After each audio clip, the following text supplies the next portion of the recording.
புத்தமம் கைத்தல நீரைகனி அப்பமோடவள் போரி தப்பிய கரி முகன் அடிப்பேன் கற்றிடும் அடி அவர் புத்தியில் உறைபவர் கற்பகமன வினை கடித்தேகும் அத்தமும் மதியமும் வைத்திடும் அரண் மகன் மற்பொரு தீரல் போய மத யானை மத்தள வைரனை உத்தரி புதல்வனை மட்டவில் மலர் கொடு பணிவேனே தமிழடைவினை முற்படுகிறிதன் முற்பட எழுதிய முகரோனே முப்புறம் எரி செய்த அச்சிவனுரை ரதம் அச்சதோடி செய்த அதிதீரா அத்துயரது கொடு சுப்பிரமணிபடும் அப்புணம் அதனிலை ஆகி அக்குற மகளுடன் அச்சிறு முருகனை அக்கணமணமருள் பெருமா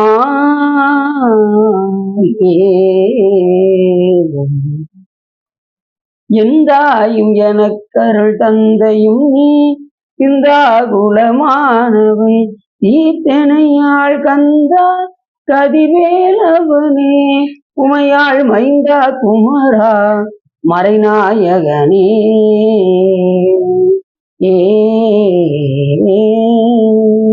ஒளியர்கோன் கொளித்த புகழியர்கோன் கடல் போற்றி ஆளிமிசை கல்விளக்கு அணிந்த வீரான் அடி போற்றி வாழி திருநாவலூர் பண்டொண்டர் பதம் போற்றி ஊழிமொழி திருவாத ஊரர் திருத்தாள் போற்றி.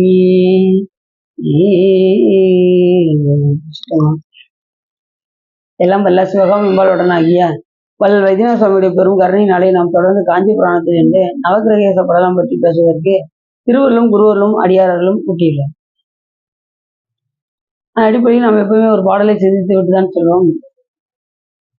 அப்போ சுவாமியில் கூறுகின்றார், உரைக்கும் கழிந்து இங்கு உணர்வு அறியான் உள்குவார் வினையை கரைக்கும் என கை தொழுவது அல்லால் கதிரோர்கள் எல்லாம் விரிக்கொண்டு மலரவன் மால் என் வசுக்கள் ஏகாதர்கள் இறைக்கும் அமிர்தற்கு அறிய உண்ணான் எங்கள் ஏகமுனே என்று அற்புதமாக சொல்கின்றார் நமது நாவுக்கரசு பெருமான். என்ன சொல்ல வருகின்றார் என்று சொன்னால், பெருமானை நாம் இந்த நாவினால் அவருடைய பெருமையை சொல்லிவிட முடியாது. அப்பேற்பட்ட புகழ் சிவபெருமானுடைய புகழ். எல்லையில்லாதானே நின் பெரும் சீர் என்று கூட மாணிக்கவாசகர் பெருமான் கூறுகின்றார். அப்படிப்பட்ட பெருமையுடையவர் சிவபெருமான். எத்தனை ஆகமங்கள்லையும் எத்தனை நூல்கள்லையும் அவருடைய பெருமை சொல்லி முடியாது. அந்த அளவுக்கு சிவபெருமானுடைய பெருமை எல்லை இல்லாதது. திருநாவுக்கரசு பெருமானை சொல்லும் போது கூட ஒரு நாவுக்கு உரை செய்ய உண்ணாமை உணராதேன் என்று கூட சேக்கிலாசாமி சொல்லுவார். திருநாவுக்கரசு வள திருத்தொண்டின் நெறிவாள பரிஞான தவமுதல்வர் வாகீசர் வாய்மதிகள் நாம சீர் பரவலுகின்றேன் பேருலகில் ஒரு நாவுக்கு உரை செய்ய ஒண்ணாமை உணராதேன் என்று திருநாவுக்கரசு பெருமானை சொல்லும் போது சேக்கிலாசாமி அவருடைய பெருமையை இந்த நாவினால சொல்லி முடியாது அப்படின்னு அடியார் பெருமையை சொன்னா, அப்ப சாமியுடைய புகழ் எப்பேற்பட்டது என்று நாம் பார்க்கணும். சிவபெருமானுடைய அடியார்களுக்கு இவ்வளவு சிறப்பு அப்படின்னா சாமிக்கு எவ்வளவு சிறப்பு பாருங்க. நம்ம ரெண்டு கண்ணுமே, ஒன்று சிவபெருமான், மற்றொன்று அவருடைய அடியார்கள். எப்பயுமே இரு கண்ணும், ஒன்று சாமி, மற்றொன்று அவருடைய அடியார்கள். எப்பயுமே சிவபெருமானுக்கு ஒப்பிட்டு எந்த தெய்வத்தையும் சொல்ல முடியாது. அவரை ஒப்பிட்டு சொல்லக்கூடிய ஒரே ஆள் யாருன்னா சிவபெருமானுடைய அடியார்கள். அப்படி உரைக்கும் கழிந்து இங்கு உணர்வறியான் எப்படிப்பட்ட ஒரு சாமி அப்படின்னா, உலகலாம் உணர்ந்து ஓதற்கு அறியும். ஓதற்கெல்லாம் அறியும். நம்ம எந்த அளவுக்கு நம்ம புகழ்ந்தாலும் அவனுடைய பெருமை சொல்லி முடியும். உலகலாம் உணர்ந்து ஓதற்கு அறியவன் இளவு உலாவிய நீர்மொழிவேணியன் அழகில் சோதியன் அம்பலத்து ஆடுவான் மலர் சிலம்படி வாழ்த்தி வணங்குவான் என்று சொல்வதற்கிறாங்க. அவனுடைய பெருமை இப்ப முதல்ல நமக்கு சொல்லுலகம் பொருளுலகம் இருக்கு. நமக்கு முதல்ல வந்தது சொல்லுலகம் தான் வந்தது. அதுக்கப்புறம் தான் பொருள் உலகம். இந்த பிரபஞ்சத்துல முதல்ல வந்தது என்னது? சொல். சாமி எதுல இருந்து தோற்றுவிச்சார்? நாதம், விந்து, சாதாக்கியம், ஈஸ்வரம், சுத்தவித்தை என்கின்ற தத்துவத்திலிருந்து நமக்கு சொல் என்கின்ற ஒரு வார்த்தை வருகின்றது. அது எப்படி வரும் அப்படின்னா, இப்ப நமக்கு உடம்பு கொடுத்ததுக்கு அப்புறம் சூக்குமையா இருக்கும். நாம சொல்கின்ற சொல்லு எப்படி இருக்குமா? அடிவயத்துல சூக்குமை, அப்புறம் கொஞ்சம் மேலே ஏறி வந்ததும் பைசந்தி, அப்புறம் மத்திமை, கழுத்துக்கு பக்கத்துல வரும்போது மத்திமை, வாய்கிட்ட வரும்போது வைகரியா வரும். நாம சொல்லக்கூடிய சொல்லு வெளியில வந்துருச்சுன்னா என்ன சொல்லு? தூளம், அதாவது தூள வைகரி என்று பெயர். சொல்ல வேண்டிய வார்த்தை உள்ளுக்குள்ளேயே நின்றுச்சுன்னா அது சூக்கும வைகரி. வெளியில வந்துருச்சுன்னா தூள வைகரி, உள்ள நின்றுச்சுன்னா சூக்கும வைகரி. இப்போ ஒரு இதை பத்தி பேசிக்கிட்டே இருக்கோம். நீங்க அறந்தாங்கி பக்கத்துல ஒரு சிவன் கோயிலுக்கு போயிருக்கீங்களாங்க நீங்க அப்படின்னு கேட்கீங்க. அது நல்ல கோயிலாச்சே, நல்ல கோயிலாச்சே, இங்க வந்துருச்சு வெளியில தாங்க வர மாட்டேங்குது அப்படிங்காங்கல்ல. இங்கே நின்றுச்சுன்னா தூள சூக்கும வைகரி என்று. திருப்பெருந்துறை மாணிக்காசர் கட்டின கோயில் அதுதானே? அதேதான். வெளியில வந்துருச்சு அந்த வார்த்தை. திருப்பெருந்துறைன்னு வெளியில வந்துருச்சுன்னா அது தூள வைகரி, உள்ளே நின்றுச்சுன்னா அது சூக்குமை வைகரி. இப்படி வாக்குகளுக்கெல்லாம் அப்பாற்பட்டவர் எல்லாவற்றையும் கடந்த தத்துவங்களையும் எல்லா விதமான பொருள்களையும் கடந்தவன் இறைவன். எல்லா பொருளையும் அவன் இயங்கலன்னு வச்சுக்கோங்களேன், எந்த பொருளுமே இயங்க. வெளி தண்ணியை கொதிக்க வைக்கிறோம், அது அடியில கொஞ்சம் சூடு கம்மியாகவும் மேல சூடு அதிகமாகவும் இருக்கும். அது எல்லா இடத்துலயும் எப்படி இருக்கும்?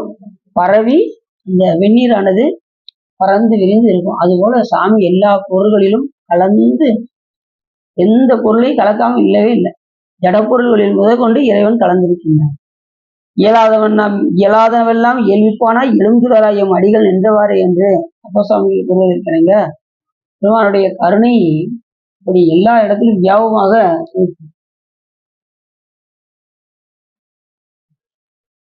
சாமி எப்படிப்பட்டவர்? வியாபகமான தன்மை சிவன். ஓம் வியோம வியாபினே வியோம ரூபாய சர்வ வியாபினே சிவாய அனந்தாய அநாதாய அநாச்சிதாய துருவாய சாக்வதாய யோகபீட சம்ஸ்கிருதாய நித்திய யோகினே தியானகராய ஓம் நமச்சிவாய சர்வப்பிரவே சிவாய ஈசானமூர்த்தியே தத்புருஷவக்ராய அகோர இருதாய வாமதேவ உக்யாய சத்யோஜாத மூர்த்தியே ஓம் நமோ நமோ குக்யாய உக்யாய கோப்திரே அனிதனாய வித்யாதிவாய ஜோதி ரூபாய பரமேஸ்வரவராய அசேதன அசேதன வியோகம் யோகம் வியாபம் வியாபம் அருவின் அருவின் பிரதம பிரதம தேஜஸ் தேஜஸ் ஜோதி ஜோதி அருப அனக்னி அபஸ்ம அனாதி நானா நானா தூது தூது ஓம் பூ ஓம் புவ ஓம் சுவ அநிதன நிதன நிதனோத்பவ சிவ சர்வ பரமாத்மன் மகேஸ்வர சத்வாவேஸ்வர மகாதேஜ மகாதேவ யோகாதிபதியும் மிஞ்ச மிஞ்ச சர்வ சர்வ பவ பவ பவோத்பவ சர்வபூத சூகப்பிரத சர்வ சாணித்யகர பிரகம விஷ்ணு ருத்ரபர அனச்சித அனச்சித அசம்சுத அசம்சுத பூரஸ்தித பூரஸ்தித சாஜி சாஜி துரு துரு பதங்க பதங்க பிங்க பிங்க ஞான ஞான சப்த சப்த சூஷ்ம சூஷ்ம சிவ சர்வ சர்வத ஓம் நமோ நம ஓம் சிவாய நமோ நம என்று 81 பதமந்திரங்களை எல்லாம் கடந்தவன் இறைவன். 81 பதமந்திரங்களை எல்லாம் கடந்தவன். வண்ணம், பதம், மந்திரம், புவனம், தத்துவம், கலை இதைவற்றையெல்லாம் கடந்தவர் தேவர். அப்படி வியோம வியாபினே அப்படின்னா எல்லா இடத்துலையும் வியாபிச்சிருக்கின்றவன். வியோம ரூபாய அப்படின்னா எல்லா பொருள்களிலும் அவன் கலந்திருப்பவன் என்று அந்த மந்திரங்கள்ல வியோம வியாபினே வியோம ரூபாய சர்வ வியாபினே எல்லா இடங்களிலும் வியாபகத்தன்மையோடு இறைவன் இருக்கு. இப்ப உயிர்கள் எப்படி இருக்கு, இறைவன் எப்படி இருக்காரு அப்படின்னா, உயிர்கள் எப்படி இருக்குன்னா அடங்கி வியாபகமா இருக்கு. இப்ப நம்ம உயிர் இங்க நமக்கு உடம்புக்குள்ள இருக்கா வெளியில இருக்கா? கிடையாதுங்க. நான் அப்படின்னு உடம்புக்குள்ள மட்டும் இல்ல, உடம்புக்குள்ள இருக்கு இல்லைங்க, உடம்புக்குள்ள இருக்கு வெளியிலே இருக்கு நம்ம உயிர். ஆமாண்டாங்களா? சரி, ரெடி ஆயிடுச்சுன்னா சரி. இந்த வேலை கொடுத்தாங்க, அது முடிஞ்சிருச்சு. சரி, அப்ப சாமி இப்படிப்பட்டவர் வியோம ரூபாய ரூபமாக இருக்கக்கூடியவர். அவர் எல்லா பொருளையும் கலந்திருக்கின்றவன். முற்றும் வியாபகம் இறைவன். நாம அடங்கிய வியாபகம். நாம இந்த உடம்புக்குள்ளதான் இருக்கு நம்ம நினைச்சுக்கிட்டே இருக்கோம். உயிர் இதுதான் என் உடம்பு, என் உடம்புங்கிறோமா, அதனால உள்ளுக்குள்ள இருக்கிற மாதிரி நம்ம நினைக்கிறோம். நம்ம உயிரானது வெளியிலே இருக்கு, ஆனா இது அடங்கிய வியாபகமாக இருக்கிறது. இறைவன் முற்றும் வியாபகம், நாம் அடங்கிய வியாபகம். எது போல அப்படின்னா, இப்ப காற்று எல்லா இடத்துலயும் இருக்கா? காற்று எல்லா இடத்துலயும் இருக்கா? ஒரு சைக்கிள் டியூப்ல காத்தடைக்கீங்கன்னு வச்சுக்கோங்க. அந்த சைக்கிள் டியூப்ல மட்டும் இருக்குமா? ஆனா வெளியிலே காற்று இருக்கானா? இருக்கு. ஆனா இப்ப எதுல இருக்கு? அந்த டியூப்ல அடைச்சிருக்கு. அது போல நமக்கு இங்க இந்த உடம்புல இருக்கிற மாதிரி பாவிக்கும். ஆனா வெளியே உயிர் இருக்கான்னா இருக்கு, அதுவும் வியாபகத்தன்மையுடையதுதான். ஆனா எப்படின்னா இதுக்கு பேர் வியாபியம் என்று பெயர். உயிர்களுக்கு இருக்கக்கூடிய வியாபகத்தன்மை எப்படி பேரு? வியாபியம் என்று. இறைவன் முற்றும் வியாபகம் என்று.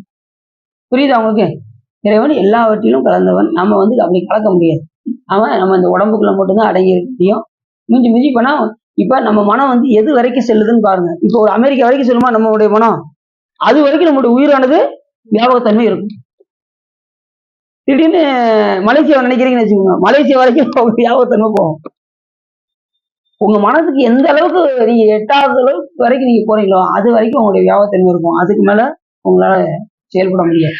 ஆனா இறைவன் அப்படி இல்லை, அத்தனையும் தாண்டி அதற்கும் அப்பாற்பட்டவன். பொன்னும் வெய்ப்பொருளும் தருவானை, போகமும் திருவும் புணர்ப்பானை, பின்னையன் நெஞ்ச பிழை பொறுப்பானை, பிழையெல்லாம் தவிர பணிப்பானை, இன்ன தன்மையன் என்று அறிவுன்னா எம்மானை. இன்ன தன்மையன்னு சாமிய அப்படி இன்ன தன்மையினே சொல்ல முடியாதுன்னு நம்ம எப்படி இறைவனை வழிபாடு பண்ணுவது என்பதற்காகத்தான் சாமி உருவம் அருவம் அருவுருவம் என்று உருவங்களை தாங்கி சாமி வரும். 25 மாகேஸ்வர மூர்த்தம், கல்யாண சுந்தரமூர்த்தி, காலசங்காரமூர்த்தி, காமசங்காரமூர்த்தி, சரண்கர சங்காரமூர்த்தி, திரிபாதமூர்த்தி, ஏகபாதமூர்த்தி, தட்சிணாமூர்த்தி, நடராஜமூர்த்தி, அரியர்த்தர், இப்படி ரிஷபாரூடர், இப்படி 25 மாகேஸ்வர மூர்த்தம். அதுக்கு மேல அருவுருவ வடிவமாக விளங்கக்கூடிய சிவலிங்க வடிவம், அருவமாக இருக்கக்கூடிய ஜோதி வடிவம், அதையும் தாண்டிய சொரூப வடிவம், இன்ன தன்மைன்னு சொல்ல முடியாத வடிவம், இப்படி எல்லாமாவும் இருக்கின்றார். பிற சமயங்கள்ல என்ன சொல்லணும்னா கடவுளுக்கு உருவம் இல்லை அப்படிங்க. சில சமயம் என்ன சொல்லணும்னா கடவுள் உருவமாக தான் இருக்காரு, வேற எதாவும் இல்லை அப்படின்னு சொல்லுவோம். நம்ம சமயங்கள்ல எல்லாமாவும் இருக்காரு அப்படின்னு சொல்லி சொல்லக்கூடிய ஒரே சமயம் நமக்கு சைவ சமயம். அதனாலதான் சைவ சமயமே சமயம். சமயம் அப்படின்னாலே சைவ சமயம் தான். சமயா அதீத பழம்பொருளை கைவந்திரவே மன்றில்வெளி காட்டும் இந்த கருத்தை விட்டு பொய்வந்துழலும் சமய நெறி புகுத வேண்டாம், முக்தி தரும் தெய்வ சபையை காண்பதற்கு சேரவாரும் ஜகத்தீரே என்று தாய்மான சபைகள் நமக்கு புரியும். இந்த சமயத்துக்கு வந்துருங்க. இந்த தேகம் மண்ணில் விழுறதுக்கு முன்னாடி நீங்க என்ன செஞ்சிருங்க? சிவபெருமானை வழிபாடு செய்ய வந்து இந்த சைவ சமயத்துக்குள் சிவபெருமானை வழிபாடு செய்து உய்யக்கூடிய வழியை பாருங்கள் என்று நமக்கு சமயம் சொல்லும். இங்க என்ன இருக்கு அப்படின்னா, காகம் உறவு கலந்துண்ண கண்டீர் அகண்டாகார ஆர சிவ போகம் என்னும் பேர் இன்ப வெள்ளம் பொங்கி ததும்பி பூரணமாய் கிடக்கு. இந்த சாமி அப்படி ஆனந்தமா இருக்காரு சிவபெருமான், பொங்கி ததும்பி பூரணமா இருக்காரு, சிவ அனுபவமா இருக்காரு சாமி.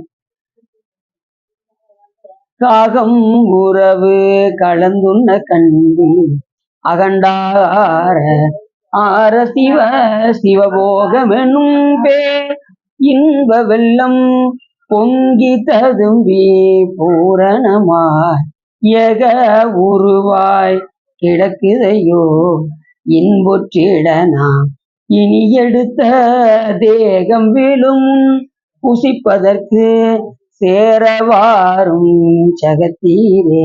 இந்த தேகம் மண்ணில் விழுவதற்கு முன் சிவபெருமானே என்ன செய்யுங்க, அந்த சிவபோகம் என்னும் பேர் இன்பத்தை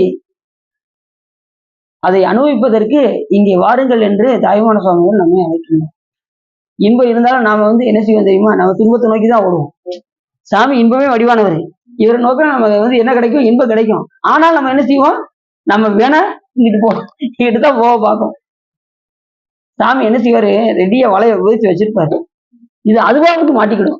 வினையில இந்த உயிரானது ஆட்டோமேட்டிக்கா வர மாட்டேங்கும். நம்ம வேற எங்கேயும் நம்ம கிட்டே சொல்லும். அந்த அளவுக்கு சாமி என்ன செய்வாரு? இந்த வினைப்பயனை இந்த உயிர்களுக்கு எடுத்து ஊட்டுவோம். அப்படி வினைப்பயனை ஊட்டலன்னு வச்சுக்கோங்க, நாம எங்க இருப்போம்? மறுபடியும் இருள்ல தான் இருப்போம். நம்ம மேல் இறைவன் கருணை வைத்து அந்த இருள்ல ரொம்ப துன்பப்பட்டு கொண்டு இருக்கின்றதே இந்த உயிர் என்று நினைத்து சாமி என்ன செய்யறாரு? நமக்காக இந்த தனு கரண புவன போகங்களை எல்லாம் கொடுத்து அனுப்பிச்சு. அப்படி சாமி எல்லாவற்றையும் கடந்தவர் என்று இந்த இடத்துல சொல்றாரு. உரைக்கும் கழிந்து இங்கு உணர்வு அறியான், எல்லாத்தையும் கடந்தவன் இறைவன். ஊழ்குவார் வினையை கரைக்கும் யாரு அவரை ஒரு அன்போடு வழிபாடு செய்கின்றார்களோ அவருடைய வினையை என்ன செய்வாரா சிவபெருமான்? ரொம்ப நாள் ஆச்சு. சரி, நீங்களும் வரல, நீங்களும் வந்தீங்களா? அப்படி யார் உள்ளுகின்றார்களோ உள்வார் உள்ளத்தில் உள்ளிருக்கும் உள்ளானே அப்படின்பாரு. அப்படி சாமி எப்படி இருக்காருன்னா, யாரு மனம் கொண்டு இறைவனை வழிபாடு செய்கின்றார்களோ அவர்களுக்கு சாமி எப்படி இருக்காரு, அவருடைய வினையை கரைக்கின்றார். அது அந்த இடத்துல சொல் உள்வினையை கரைக்கும் என கைதுழுவதல்லால் கதிரோர்கள்னா கதிரவன் அப்படின்னா ஒரு ஆளை சொல்லலாம். ஆனா கதிரவர்கள் அப்படிங்கும்போது 12 சூரியர்கள், அவர்களுக்கு 1 கோடி சிற்பந்திகள், ஆக 12 கோடி சூரியர்கள். அவங்க எல்லாம் யாரை வழிபாடு பண்றாங்க? சிவபெருமான வழிபாடு பண்ணாலும் அவர் சாமி என்ன செய்ய முடியாது. ஆனா யாரா இருந்தாலும் அன்பு இல்லாம என்ன செய்ய முடியாது, இறைவனை காண முடியாது. கதிரோர்கள் அடுத்து எல்லாம் கதிரோர்கள் எல்லாம் விரி கொன்று மலரவன் மால் என் வசுக்கள். மலரவன்னா பிரம்மா, மால்னா திருமாலு, வசுக்கள்னா 8 பேரு, 8 வசுக்கள், அஸ்வினி தேவர்கள் 2, ஆக மொத்தம் 33 பிளஸ் கோடி 33 கோடி தேவர்களாலும் காண கிடைக்காத கடவுள் சிவபெருமான். மூவரும் 33 மற்ற ஒளிந்த தேவரும் காணாத சிவபெருமான் மாயேறி வையகத்தே வந்திருந்த வார்களர்கள் வந்திக்க மெய்யகத்தே இன்பமிகும் மாணிக்கவாசகர் பெருமான். மூவரும் 33 மற்ற ஒளிந்த தேவரும் காணாத சிவபெருமான்.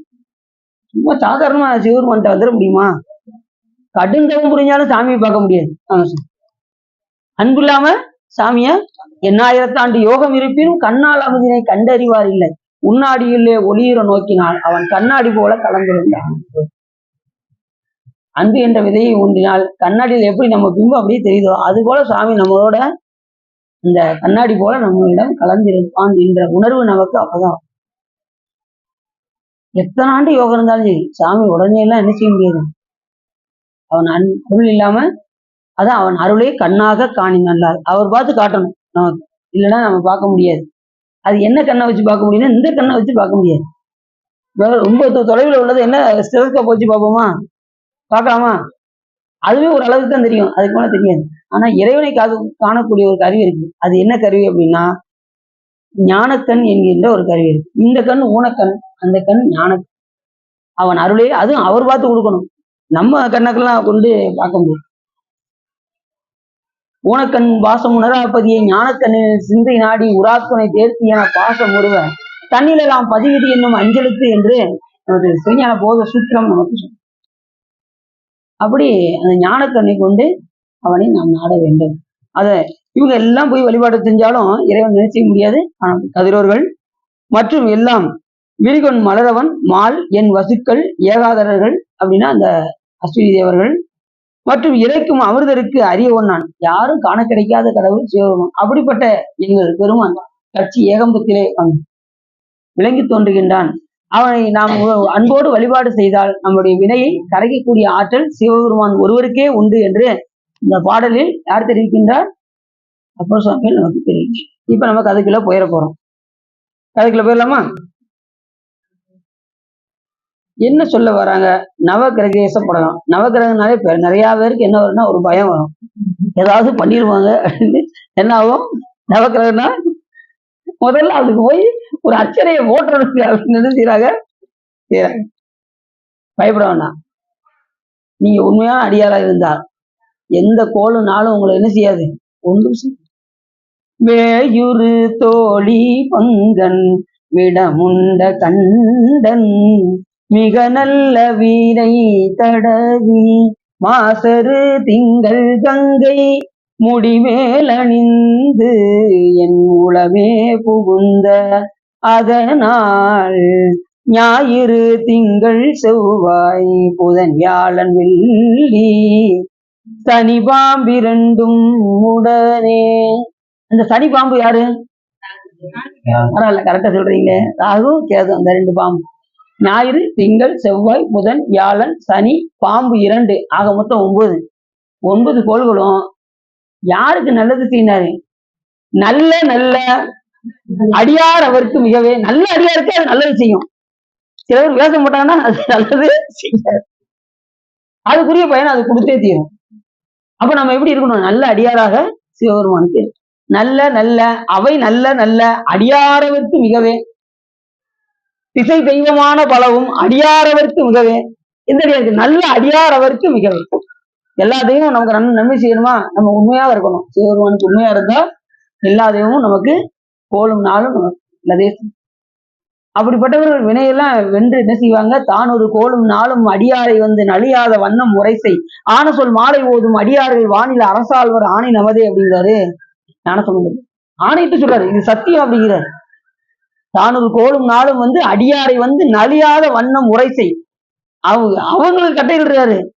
இந்த அடியார்களை வந்து எதுவும் செய்யக்கூடாது அப்படின்னு ஆணையிடுறாரு ஞானசம்பந்தர். அப்ப நம்மள வந்து என்ன செய்யும்?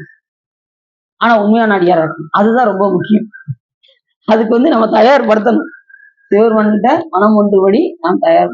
அதுக்கு எளிமையா அடையக்கூடிய வழி என்னன்னா தொண்டு தான். சாமியை எளிமையா நான் போய் அடையணும்னா அவருடைய அடியார்களோடு இணங்கி தொண்டு செய்தால் நாம் சிவபெருமானை அடையலாம். அவர் பக்கத்துல சென்று விடலாம். வினைகளை நாம் மீட்டி விடலாம். எளிமையான வழி. அடியார்களோடு இணங்கி வழிபாடு செய்யும். அப்படி வாங்க சார். கலங்கு பெறும் புனர் பறவை சர்வ தீர்த்தம். போனோட்ட என்ன பார்த்தோம்? சர்வ தீர்த்த படலத்தை பத்தி பார்த்தோம். கடங்கோட்டின் முழங்கு மாதிரி திருக்கரத்து முதல்வன் இடங்கள் எதுக்குறைத்தால் எத்தனோ இடங்கள் எல்லாம் நான் பார்த்தோம். வழங்கு வழி கடவுளும், வழி கடவுள்னா வாயு கடவுள்னு அர்த்தம். வாயு பகவான் கேள்விப்பட்டிருக்கீங்களா? வாயு தேவன் இப்பதாங்க கேள்விப்படுறோம். நம்ம உடம்புக்குள்ள வாயு தேவன் இருக்கான், தெரியுமா உங்களுக்கு? அது இப்ப தசவாயுக்கள் பேரு. தசவாயுக்கள் 10 வகையான வாயுக்கள் இருக்கு நம்ம உடம்புல. நமக்கு ஒரு வாயு தான் இருக்கு நம்ம நினைச்சுக்கிட்டு இருக்கோம். நம்ம கிட்ட எத்தனை வாயு இருக்கு? 10 வாயு இருக்கு. 10 வாயு இல்ல,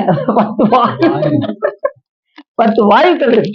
அதுல அபானன், பிராணன், சமானன், உதானன், வியானன், நாகன், கூர்மன், கிருகரன், தேவதத்தன், தனஞ்சயன் என்கின்ற 10 வாயுக்கள் இருக்கு. இந்த 10 வாயுக்களும் என்னென்ன வேலையை செய்யும் அப்படின்னா, பிராணவாயு வந்து இருதயத்துல இருக்கும். கடைசி பிராணம் போச்சியா, இவன் பிராணம் போகும்படி பேசுறானே அப்படியாகலாம். அது இருக்கீங்களா? அவரு உயிர் போகும்படி இப்படி பேசுறானே, இருதயம் நின்று போக தெரியுது அப்படிவாங்களா. சில பேர் சொல்றது கேட்டா என் பிராணம் போச்சு அப்படிவாங்க. அப்படி என்னதும் இருதயம் நின்றுச்சு அப்படிங்கிறதுக்கு உதாரணத்துக்கு என்ன சொல்லுவாங்க? பிராணன் போச்சு அப்படிவாங்க. பிராணன் வாயு வந்து இதயத்துல இந்த லேப்டாப் நடிக்கா அங்க ஒரு வாயு வேலை செய்யும். அந்த வாயு வந்து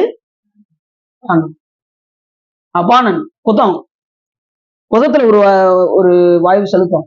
அந்த இதுக்கு பேரு அபானன் என்று பேர். அடுத்து கழுத்து பகுதியில சமானன், மேல் பகுதியும் கீழ்ப்பகுதியும் சமமா வைத்திருக்கிறதுக்கு ஒரு காற்று வேலை செய்யும். அந்த காற்றுக்கு பேரு சமானன்னு பேரு.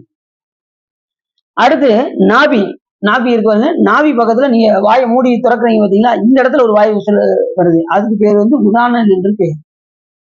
அடுத்து இந்த தேகம், இந்த உடம்பு முழுவதும் ஒரு காற்று வேலை செய்யும், அது பேர் வியானன் என்று பேர். அடுத்து கை காலில் வந்து நாகன், கைகால் வேலை செய்வதற்கு நாகன் என்கின்ற வாயு துணை செய்யலைன்னா நம்ம கைகால் இயங்காது. சில பேர் பார்த்தீங்கன்னா நல்லா தாங்க இருந்தாரு, அப்புறம் கைகால் வராம போயிடுச்சுங்க அப்படிங்கிறாங்கல்ல. என்ன காரணம்? அந்த காற்று வேலை செய்யலன்னு அர்த்தம். அதுக்கு போகக்கூடிய காற்று கை கால் வராம இருக்கிறதுக்கு காரணம் என்ன? இந்த நாகன் என்கின்ற அந்த காற்று வந்து வேலை செய்யலைன்னா கை கால் வராது. எத்தனையோ ஒரு ஊசி போட்டு செஞ்சு என்னென்னமோ செஞ்சு பார்ப்பாங்க. அது இறைவன் அருள் இருந்தா தான் உங்களுக்கு மறுபடியும் இல்லைன்னா. அப்ப அந்த இடத்துல வந்து இந்த கைகாலெல்லாம் வராம இருக்கிறதுக்கு என்ன காரணம் தெரியுமா? என்ன காரணம்? குடிதான் காரணம். எல்லாம் இந்திய குடிமகனா இருங்கன்னா இந்த குடிமகனா இருக்கும். எங்க வாத்தியார் சொல்லுவாரு, நாங்க பாடம் படிக்கும் போது, டேய் எல்லாம் இந்திய குடிமகனா இருக்கணும்டா அப்படிம்பாங்க. இந்த குடிமகன் ஆயிராதீங்களா அப்படின்னு வாத்தியார் பாடம் நடத்தும் போது சொல்லுவாரு. அவங்களுக்கு எதனால வருது தெரியுமா? தவறான செயல்ல ஈடுபடுறதுனால அவங்களுக்கு வரும். தவறான செயல் புரியுது அவங்களுக்கு?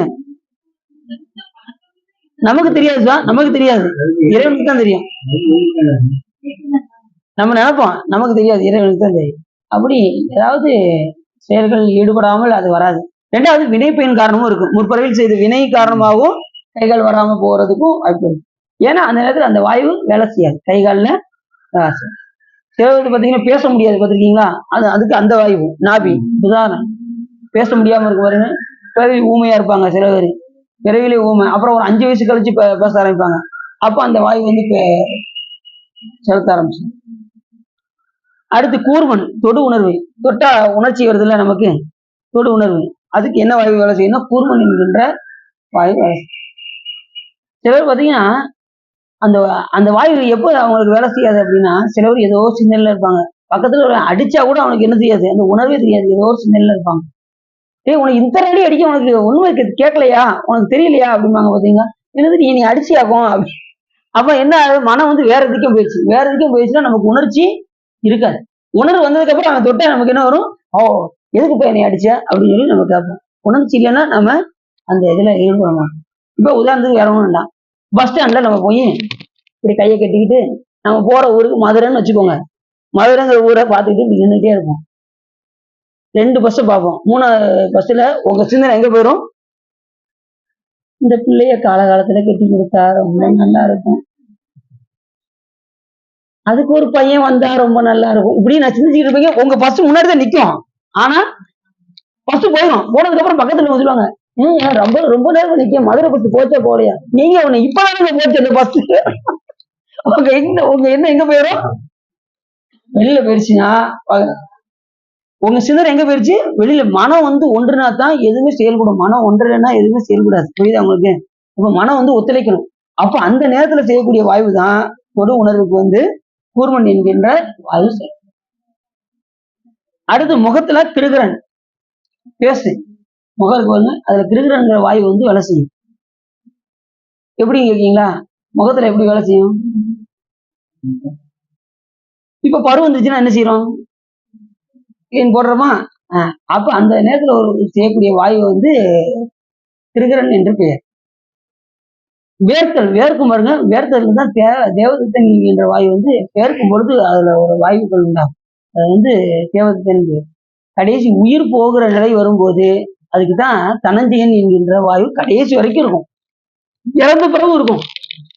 இறந்த பிறகும் அந்த தனஞ்சயங்கிற வாயு வந்து எப்ப போகும் தெரியுமா உங்களுக்கு, சுடுகாட்டுல கொண்டு போய் வச்சிருவாங்க. சுடுகாட்டுல கொண்டு போய் வச்சு எரிச்சிருவாங்க. எரிச்சதுக்கு அப்புறம் அந்த வெட்டியா மட்டும் அங்க இருப்பான். மற்றவங்க என்ன செய்வாங்க, திரும்பி பார்க்காம வீட்டுக்கு வந்துடுவாங்க. நைட்ல போய் அது துள்ளும், அந்த எலும்பு துள்ளும். அடி அடி அடியான்னு அடிப்பான். 4 அடி அடிச்சதுக்கு அப்புறம் அப்படியே இறங்கி. அது வரைக்கும் அந்த வாயு, அது பேர் தனஞ்சயன் என்கின்ற வாயு. புரிஞ்சா சொல்றது. என்னென்ன வாயு, முதல்ல வந்து பிராணவாயு வந்து இருதயத்துல, அடுத்து அபானன் குதத்துல, அடுத்து சமானன் கழுத்துல, அடுத்து உதானன் நாபி, வியானன் தேகம், நாகன் கைகால், கூர்மன் தொடு உணர்வு, கிருகரன் முகம், தேவதத்தன் ஏத்தல், அடுத்து தனஞ்சயன் உயிர் போகும் நிலை. இப்படி இத்தனை வாய்க்களும் நம்ம உடம்புல இருந்து செயல்பட்டு கொண்டே.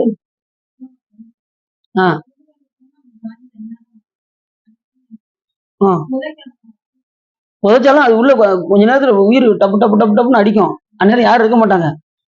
அதுக்கப்புறம் கொஞ்ச நேரத்துல அந்த உயிர் போயிடும். அது வரைக்கும் தான் இருக்கும். அதுக்கப்புறம் போயிடும். ஒரு எல்லை வரைக்கும் இருக்கும், அதுக்கு மேல போயிடும். தனஞ்சயன்கிற வாயு வந்து சுடுகாட்டு போற வரைக்கும் எதிரே ஒரு செகண்ட் கணக்கு இருக்கு. அது வரைக்கும் அந்த வாயு வந்து உயிர் போனது பிறகும் இருக்கும். அந்த நிலைக்குள்ள சில பேர் என்ன செய்வாங்க, பாட்டு பிடிச்சி உயிர் எழுப்புவதும் இருக்கு. புரியுதா உங்களுக்கு. அந்த உயிர் கொஞ்சம் நெஞ்சம் இருக்கும்.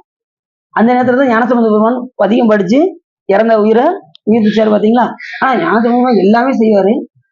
கரெக்டா இறந்த நேரத்துல அந்த பெண் அழுகுல கேட்டது உடனே நேரம் எங்க வந்துட்டாரு, அந்த இடத்துக்கு கரெக்டா ஞானசம்பந்த பெருமான் வந்து அந்த பதிகத்தை பாடி, சடையா ஏனுமாள் சரண் நீ ஏனுமாள் விடையா ஏனுமாள் வெறுவா விழுமாள் மடையார் குவளை மலரும் மருகள் உடையாய் தகுமோ இவள் உள்வெளிவே சிந்தாய் எனுமாள் சிவனே எனுமாள் முந்தாய் எனுமாள் முதல்வா எனுமாள் கொந்தார் குவளை குளவும் மருகள் எந்தாய் தகுமோ இவள் ஏசரவே.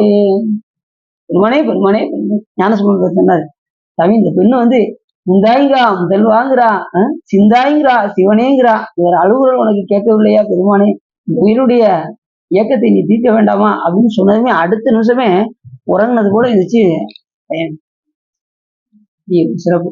அப்படி இந்த இறக்கும் போது உள்ள வாயு வந்து தனஞ்சயன் என்கின்ற வாயு பற்றி செயல்படும். சில பேர் பாத்தீங்கன்னா இந்த சுடுகாட்டுல போய் மனுஷன் வாழ்ந்த இந்த மாதிரி வாழணியா அப்படிவாங்க, பாத்துருக்கீங்களா. சுடுகாட்டுக்கு போய் எழுதிவாங்க, வாழ்ந்தா இவ்வளோ மாதிரி வாழணியா அப்படின்னு சொல்லுவாங்கல்ல. பெரிய ஊர் பெரியவங்க எல்லாம் போய் இருந்தாங்கன்னா அவங்க நல்லது செஞ்சிருந்தா என்ன தோணும், இவர மாதிரி வாழணுங்க அப்படிங்கிற ஒரு வைராக்கியம் அவங்களுக்கு ஏற்படும். நமக்கு என்ன தோணணும் அப்படின்னா, நமக்கு வந்து அதாவது வைராக்கிய பக்தி நமக்கு வரணும் சாமி கிட்ட. எப்படியாவது இந்த பிறவிலே நாம் ஈசனை அடைய வேண்டும் என்கின்ற அந்த வைராக்கியம். அதுக்கு என்ன செய்யணும்? தொண்டு செய்யணும். தொண்டு செய்தாலுடைய வைராக்கியம் நமக்கு குறையாது. தொண்டு செய்ய வேண்டுங்கிற வைராக்கியம் அதிகமா இருக்கும். தொண்டு செய்யணும், அடியார்கள் கூடணும், திருவாசகத்தை முற்றும் எழுதணும், உட்காந்து எல்லாம் எழுதிட்டீங்களா? எழுதி முடிச்சிட்டீங்களா? வெரி குட், பரவாயில்லையே. எத்தனை ஒரு கிட்டத்தட்ட ஒரு 30 பேர் எழுதியிருப்பாங்க போல தெரியுது. கம்ப்ளீட் பண்ணிருப்பாங்க. நம்ம வீட்டுல தேவை இப்பதான் இன்னைக்கு நான் எழுத ஆரம்பிச்சிருக்கோம் சொல்லி ஒரு வாரமா எழுத ஆரம்பிக்கல. நம்ம வீட்டுல இன்னைக்கு எழுத ஆரம்பிச்சிடுறீங்க.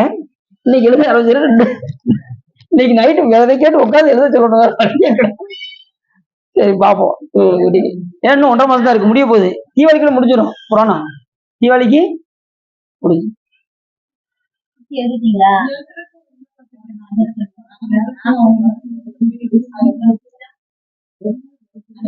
அப்படி இந்த வாயுதேவன் அது மாதிரி அட்டத்திக்கு பாடல்கள்ல வாயுதேவன் இருக்கும். இந்திரதேவன், அக்னி தேவன், யமதேவன், நிருதேவன், வருணதேவன், வாயு. அந்த மூளை தான் வாயுதேவ பகவான் இருக்கக்கூடிய மூளை, வாயு மூளை. அவர் வழிபாடு செய்யக்கூடிய ஒரு இடம் எது அப்படின்னா, தலை பூண் வைரவனார் பனைத்த, இப்படி நிறைய இதை சொல்றேன் அப்படின்னு சொல்லிட்டு அவர் என்ன சொல்றாரு, முதல்ல பைத்தலை பூண் வைரவனார் பனைத்த தடந்தோல் அங்கனை அந்தகனை முத்தலை சூளத்திலை. முத்தலை சூளம்னா மூவிலை சூளம் இருக்கு பாருங்க. சிவரும் என்ன பண்ணாரு, ஒரு காலத்துல அந்தகாசுரனுடைய மூவிலை சூளத்தினால குத்தி அப்படியே தூக்கி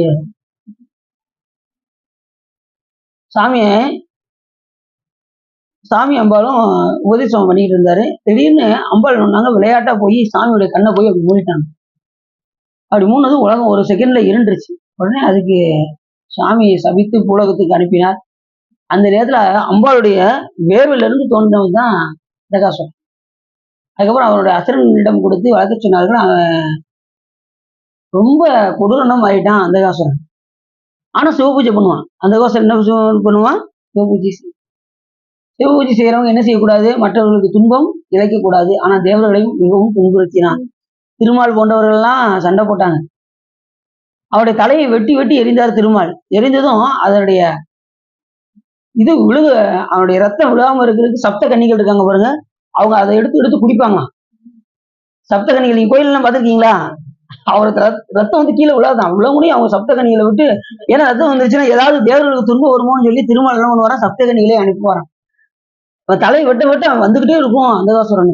ஏன்னா அந்த அளவுக்கு சிவபெருமான்ட்ட வர வாங்கியவன் அந்தகாசுரன். அப்புறம் அப்படி ஆனதும் கடைசி சாமி என்ன பண்ணுவாரு, பைரவரை அனுப்பி அவரை முத்திலை சூளம், அதாவது மூவிலை சூளத்தினா அப்படி குத்தி தூக்கி போய் நிப்பாட்டிடு. இது நடந்த இடம் எந்த தெரியுமா உங்களுக்கு? அடியன் கூட நீங்க வந்திருப்பீங்கன்னு நினைக்கிறேன். கோவிலூர் வந்தீங்களா? இந்த பல்லக்கு முதல்ல கொடுக்க போனோம், வந்தீங்களா? ஒரு 2 வருஷம் இருக்கும் கொடுப்போம். முதல்ல ராஜா செஞ்சு நாங்க அந்த கோயிலூர் பக்கத்துல உள்ள ஒரு திருக்கோயில் தான் கொடுப்போம். சாமி மடம் சொல்லி அங்க போய் கொடுப்போம். அங்க அந்தகாசுரனுக்கு அவ்வளவு சிறப்பா சாமி அப்படி முத்துல சூழத்துல அப்படி தூக்கி நிப்பாட்டி இருப்பாரு. அந்த போட்டோ பாத்தீங்கன்னா தெரியும். சாமி போயிருக்கீங்களா? திருக்கோவிலூர் போனது இல்லையா? திருக்கோவிலூர் பாடல் பெற்ற தலம். நீங்க வந்தீங்களா? கூட வந்தீங்க. வந்திருக்காங்க, நம்ம சிவா வந்திருக்காங்க, சந்திராசு வந்திருக்காங்க. அப்ப பல்ல கொடுக்கும்போது நீங்க வந்தீங்களா?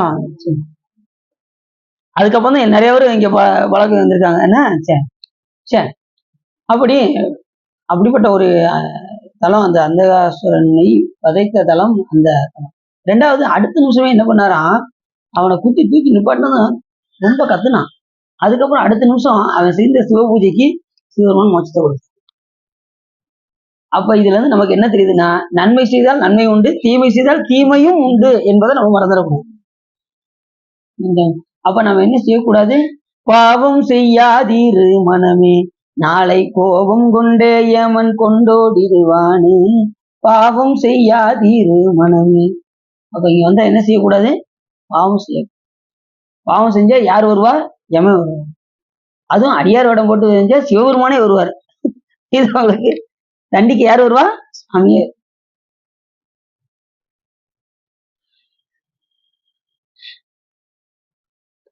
இனிப்பு செமையா இருக்கு சார். டாப்பு தித்திப்பா இருக்கு. அப்படிதான் இருக்கு. வீட்டை நான் ஒரு கரண்டி போட்டேன், அப்புறம் நீங்க ஒரு கரண்டி போட்டீங்க, அப்புறம் அப்படி சரி.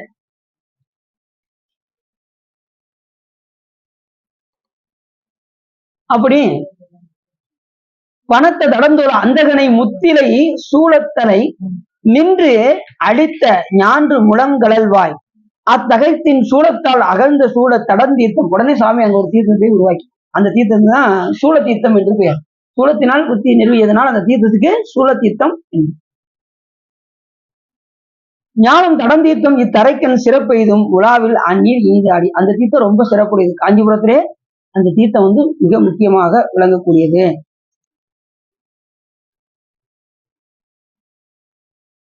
அந்த தீர்த்தத்துல அமாவாசை பௌர்ணமி போன்ற காலங்களில் குதிர்கடன் கொடுத்தால் சொற்குலோகத்தை அவர்கள் அடைவார்கள். நமக்கு எந்த உலகம் வேணும்? சொற்குலோகம் வேணுமா? நமக்கு என்ன லோகம் வேணும்? யுவலோகம் வேணும். சொற்குலோகத்துக்கு போனா மறுபடியும் இங்க, சரி விஷ்ணு லோகத்துக்கு போனாலும் இங்க, சரி பிரம்மலோகத்துக்கு போனாலும், மற்ற எந்த லோகத்துக்கு போனாலும் பூமியில வந்து பிறக்க வேண்டுமே தவிர, கைலாயத்துக்கு போனாலே பிறப்பு நமக்கு உண்டு. ஆனா எந்த கைலாயத்துக்கு போகணும்? கடைசி இருக்கக்கூடிய மேரு கைலாயத்துக்கு போகணும். ஸ்ரீ கைலாயத்துக்கு போனா கூட பிறப்பு வர்றதுக்கான வாய்ப்பு இருக்கு. சுந்தரம் சாமி கீழே வந்தார்ல, ஞானசம்பந்த பெருமன் வந்து, அதுக்கு மேல சுத்த சிவத்திட்ட போனாதான் நமக்கு பிறப்பு. அது வரைக்கும் நமக்கு பிறப்பு வருவதற்கான வாய்ப்புகள் இருக்கு. எல்லாத்தையும் கடந்து நான் ஸ்ட்ரைட்டா உடனே போனுங்க அப்படின்னா உரைப்பா தொண்டு செஞ்சால் எடுத்த இந்த பிறவிலே நாம் போய்விடலாம். உரைப்பு கம்மியா இருந்துச்சுன்னா கொஞ்சம் பதறாம, இல்ல சாமி நம்மளால முடியல நான் பதறாம வரேன் அப்படின்னாலும் சிவருமன் ஓகே. எதுக்குனாலும் ஆப்ஷனுக்கு சிவருமன் ஓகே. நாம தயார்.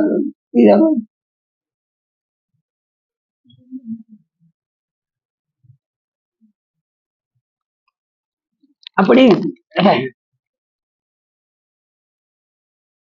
அத்தீர்த்தத்தில் அமாவாசை பௌர்ணமி போன்ற திதியில் பிதிர்கடன் முடித்தால் அவர்கள் சொர்க்கலோகத்தை அடைவார்கள் என்று இந்த கதை. அப்ப சொர்க்கலோகத்துல யாரு ஆட்சி செய்யறா? இந்திரன் தான். தைரியம் வச்சிருக்க இந்திரன். சிலது பாத்தீங்கன்னா ஒரு இடத்துல கையை தூக்க சொன்னேன். எதுக்கு சொற்பொழி பேசிக்கிட்டு இருக்கும்போது யாராவது தெரிஞ்ச கை தூக்குங்க அப்படின்னு. சில பேர் வந்து இப்படி வச்சுக்கிட்டாங்க. ஒண்ணு இப்படி தூக்கணும், இல்லைன்னா கீழே போட்டுறணும். இப்படின்னு என்ன அர்த்தம்? தெரியும் ஆனா தெரியாது அப்படின்னு அர்த்தம். தெரியும் ஆனா தெரியாது அப்படின்னு அர்த்தம். அதுக்கு அடுத்து நான் அடிக்க விடைய சொன்னேன், சிவன் எனக்கு இது தெரியும், உங்க வாயில இருந்து வரட்டும்னு நாங்க நினைச்சோம் அப்படின்ட்டாங்க. அதுக்குதான் நாங்க இப்படி வச்சோம் அப்படின்னாங்க. சரி அப்படி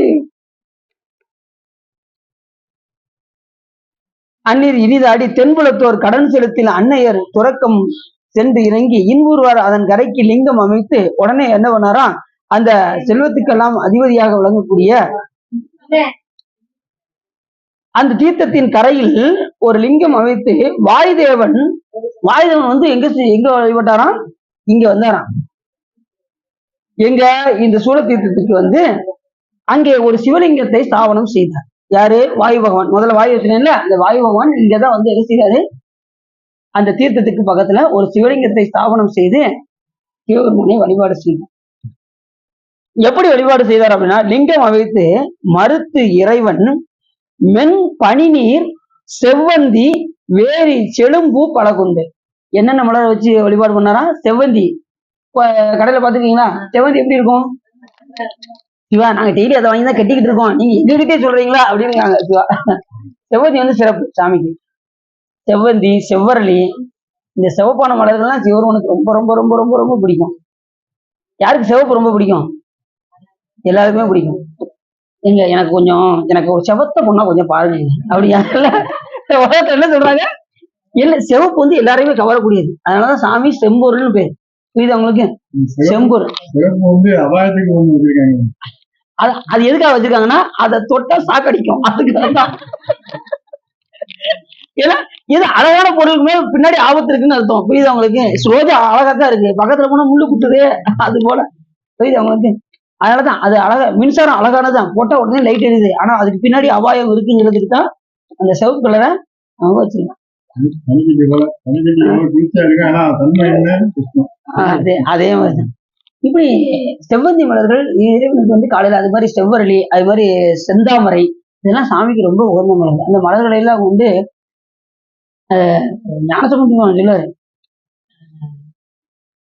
இந்த பதியத்துல சொல்லும் போது, கைமக வேந்தி கடுவனொடூடி கலைவாய்வான் செம்முகமந்தி இருவரை ஏறும் சிரா பள்ளி, அந்த பதியத்துல சொல்லுவாரு. முழுக்க முழுக்க மலர்களை பத்தியே சொல்லுவாரு.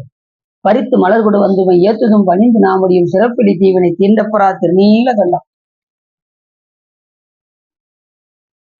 அந்த நிறைய பல முதல் பாட்டுல பாத்தீங்கன்னா தோற்று செய்வன் என்ன சொல்றாரு, ஏடுடைய மலரான் முனைநாள் பணிந்து ஏத்த அருள் செய்த அப்படிங்க. அப்போ பண்டை பெருவர்களில் பெருமானே உன்னை மலரால் அர்ச்சித்ததினால் எனக்கு அருள் செய்திருக்கின்றாயோ அப்படின்னு ஞானசம்பந்த பெருமான் கேட்கிறார். ஏடுடைய மலரால் முனைநாள் பணிந்து ஏத்த அருள் செய்த அப்படின்னு என்ன அர்த்தம்? பண்டை பிறவிகளில் உன்னை மலரால் அர்ச்சித்ததனால் சிவபெருமான் ஞானசம்பந்த பெருமானுக்கு ஞானப்பாலை வழங்கி திருப்பதியும் பாட வைத்தார். அப்ப நாமளும் முற்பிறவில தவம் செய்திருந்தோம் என்றால், நாம இப்ப தவம் செய்ததுக்குனாலதான் இப்ப சொற்பொழிவும் திருமுறையெல்லாம் நம்ம பாடிக்கிட்டு இருக்கோம். இல்லைன்னு வச்சுக்கோங்க, இந்த பக்கமே வர முடியாது. நீங்க அதுக்குரிய தவம்லாம் நீங்க என்ன செஞ்சிருக்கீங்க? செஞ்சிருக்கீங்க. அதனாலதான் இப்படி உட்கார்ந்து கேட்கறது. இல்லைன்னு வச்சுக்கோங்களேன், 1 மணி நேரம் உங்களால உட்கார முடியாது. சிவா போயிட்டு வரேன் சிவா அப்படின்னு என்ன செஞ்சிருக்கீங்க? ஓவரால எதிர்த்து அப்படி அந்த ஆர்வம் இருந்தா தான் என்ன செய்ய முடியும்? கேட்க முடியும். இல்லைன்னு வச்சுக்கோங்க, ஆர்வமுடையார் காண்பார் அறநடி என்று கூட திருமண சொல்லு. அப்படி ஆர்வம் மிகுதியாக இருந்தால்தான் சொற்பொழிவு கேட்கணும். சாமி பத்தி எப்படி எப்ப சொற்பொழிவு கேட்போம்.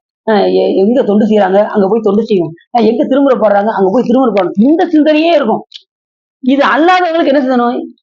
சீரியல் எப்பங்க போடுவாங்க, 8 மணிக்கா 8:30 அப்படின்னு எங்க போயிடுவாங்க? அந்த சிந்தனையா இருக்கணும். நாம இங்க இருந்து கடை தேரணும் அப்படின்னா அடியார்களோடு இணங்கி எப்படியாவது தப்பிப்பதற்குண்டான வழியை நாம தேடிடணும். இப்பிறவி தப்பிடில் எப்பிறவி வாய்க்குமோ, வாய்த்தது ஈதோர் பிறவி நம் தமக்கு மதித்திருவின் அப்படிங்கிறாரு அப்போஸ்தலர். ஆனா இந்த பிறவியை மதித்து கணப்பொழுது கூட நாம என்ன செய்யக்கூடாது? வேஸ்ட் பண்ணிடவே கூடாது.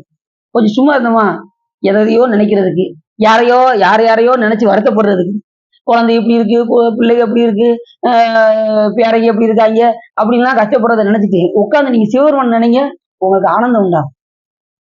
சட்டோன் நினைக்க மனத்தமுதாம் சங்கரனை கெட்டேன் மரப்பேனோ கேடுபடா திருவடியை ஒட்டாத பாவி தொழும்பரை நாம் ஒருவரியும் சித்தாய சித்தர்க்கே சென்றுதாய் அப்படியே மனம் உண்டி சாமி அந்த சிவலிங்க மூத்தத்தை அப்படி புருவ மத்தி கொண்டு வரணும்.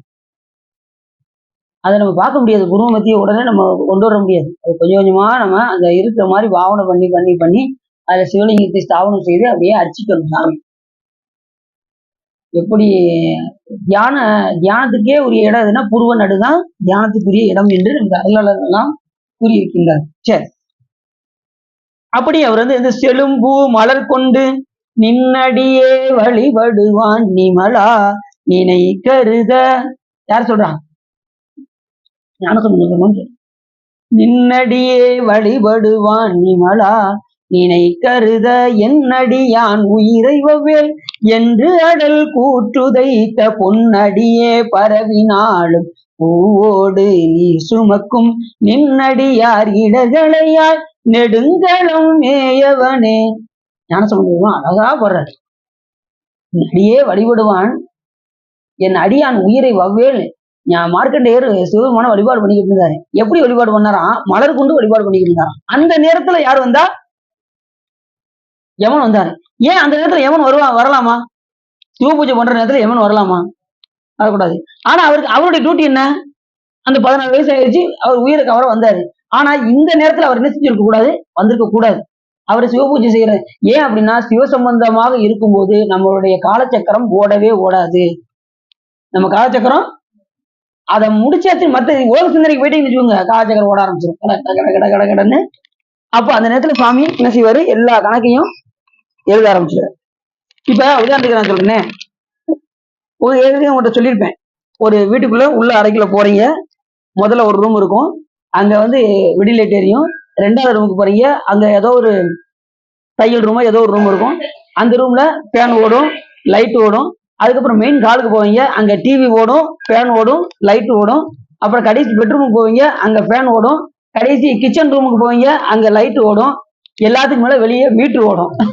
புரியுதா உங்களுக்கு? எல்லாம் ஓடும். என்ன ஃபேன் ஓடினாலும் என்ன லைட் ஓடினாலும் வெளியில அந்த கணக்கு அது ரிகவர் ஆகிக்கிட்டே இருக்கும், அது பதிவு ஆகிக்கிட்டே இருக்கும். நீங்க எவ்வளவு யூஸ் பண்றீங்களோ அதுக்கு தகுந்த மாதிரி அமௌண்ட் உங்களுக்கு வந்துடும். அதே போல சாமி படைச்சு நம்மளை இங்க அனுப்பிச்சு விட்டுருவாரு. என்ன வேணா பண்ணுவோம், பண்ணா போடா அப்படின்றாரு சாமி. இங்க வந்ததும் நாம என்னென்ன செய்யறோமோ அத்தனையும் சிவருமானு எழுதும் கீழ்கணக்கு இன்னம்பர் ஈசனே. நம்ம பொழுதுபோக்குனாலும் சிவபெருமான் கணக்கு எழுதுவாரு, மலர் கொண்டு அர்ச்சித்தாலும் சிவபெருமான் கணக்கு எழுதுவாரு, உண்மையான அன்போடு அழுது வழிபாடு செய்தாலும் கணக்கு எழுதுவாரு. தொழுது தூமலை தூவி துதித்து நின்றாரையும், அழுது காமுற்று அரற்றுகின்றாரையும், பொழுதுபோக்கி புறக்கணிப்பாரையும் எழுதும் கீழ்கணக்கு இன்னம்பர் ஈசன். இதுல எந்த ரகம் நீங்களே பாத்துக்கோங்க. நாம பொழுது போக்குறோமா, இல்ல சிவபெருமானுக்கு மலரை கொண்டு அர்ச்சிக்கிறோமா, இல்ல உண்மையான அன்போடு அழுது வழிபாடு பண்றோமா அப்படின்னு நாம தான் முடிவு பண்ணிக்கிறோம். இதுல எந்த லிஸ்ட் நீங்க கணக்கு பண்ணிக்கோங்க. பெரும்பாலும் அடியன் வந்து பொழுதுபோக்கி புறக்கணிப்பாரையும் தான் அடியதே அந்த அளவில் தான் இருக்க பாத்துக்கோங்க. இருந்தாலும் இந்த மாதிரிலாம் இருக்காம இருக்கிறதுக்கு தான் நம்ம அடிக்கடி சிவ சம்பந்தமாவே இருக்கணும். இன்னைக்கு சொற்பொழிவு படிக்கணும், சொற்பொழிவு இப்படி சொற்பொழிவா போயிட்டுன்னு வச்சுக்கோங்க, நம்ம என்ன முருவம் எங்கிட்டு போயிடும், இப்படி வந்துடும், நமக்கு வெளியில சிந்தனை போகாது. அதே மாதிரி நீங்க சொற்பொழிவு கேட்கணும், தொண்டு செய்யணும், திருமுறை பாடணும், இப்படியே வந்துட்டீங்கன்னா உங்களுக்கு உலக சிந்தனை நீங்கிடும். இது உங்களுக்கு அதுதான் இப்ப டெய்லி சொற்பொழிவு. இதுவே முழுவதும் டெய்லி. நாளைக்கு உண்டு, நாளை கழிச்சு சனிக்கிழமை இது இருக்கிறதுனால கிடையாது. அதுக்கப்புறம் திங்கக்கிழமை உண்டு. திங்கள் செவ்வாய் புதன் கொஞ்சம் நெருக்கிடுவோம், தீபாவளிக்குள்ள முடிச்சிருவோம் இந்த புராணத்தை. சரிதானா? கந்த புராணத்துல கடைசி நேரத்துல வேகமா வச்சோம் பாருங்க, அது மாதிரி கொஞ்சம் முடிக்க வேண்டியது. தீபாவளிக்குள்ள எல்லாத்துக்கும் திருவாசம் முற்று எழுதுறது தீபாவளிக்குள்ள முடிச்சிடணும் சார். தீபாவளிக்கு முதல் வாரத்தில் நம்ம ஃபங்க்ஷன் வச்சு முடிக்க போறோம். சரிதானா? சரி, அப்படி தீபாவளிக்கு எத்தனை நாள் இருக்கு அது தெரியல. அக்டோபர் 30 கடைசி. இப்ப செப்டம்பர் நடக்கா, இன்னும் 1.5 மாசம் இருக்குல்ல. சரி, ரைட், ஓகே, அது முடிச்சிடலாம். சாமி திருவள்ளுவர் கூட்டி அப்படி நின்னடியே வழிபடுவான் நிமலா நினை கருத என்னடியான் உயிரை வவ்வேல் என்று அடல் கூற்றுதைத்த பொன்னடியே பரவினாலும் பூவோடு நீ சுமக்கும் நின்னடியார் இடர்களையா. யாரு பூவும் நீரும் கொண்டு சிவபெருமானை வழிபாடு செய்கின்றார்களோ அவர்களுக்கு சிவபெருமான் என்ன பண்ணுவாராம், இடர்களை கழித்து விடுவார். அவர்களுக்கு தான் இடர் போகும், மற்றவங்களுக்கு இடர் இருக்கும். பூவோடு நீர் சுமக்கும் நின் அடியார் இடர் கலையாய் நெடுங்கலம் மேயவனே அப்படிங்கிறது ஞானசம்பந்தர். அப்ப நமக்கு இடர் போகணும்னா என்ன செய்யணும், மலர் கொண்டு நான் தினசரி சாமிக்கு மலர் கட்டி கொடுக்குறேங்க அப்படிங்கிற கை தூக்குங்க. வீட்டுலனாலும் சரி, வீட்டுல மலர் பறிச்சுனாலும் சாமிக்கு எப்படியாவது படத்துக்குனாலும் வச்சிடணும். நான் வெளியில முடியாட்டினாலும் பக்கத்துல மலரை கொண்டு நான் இறைவனுக்கு நான் வீட்டுலனாலும் வைக்கிறேன். எப்படியாவது ஒரு மலர்னாலும் பறிச்சு சாமிக்கு வைக்கணும், அதுதான் ரொம்ப சிறப்பு. கடையில வாங்கி வைக்கிறீங்களா, பறிச்சுதான் வைக்கிறீங்க, வெரி குட். ஒரு மலர்னாலும் பறிச்சு வச்சா சிறப்பு.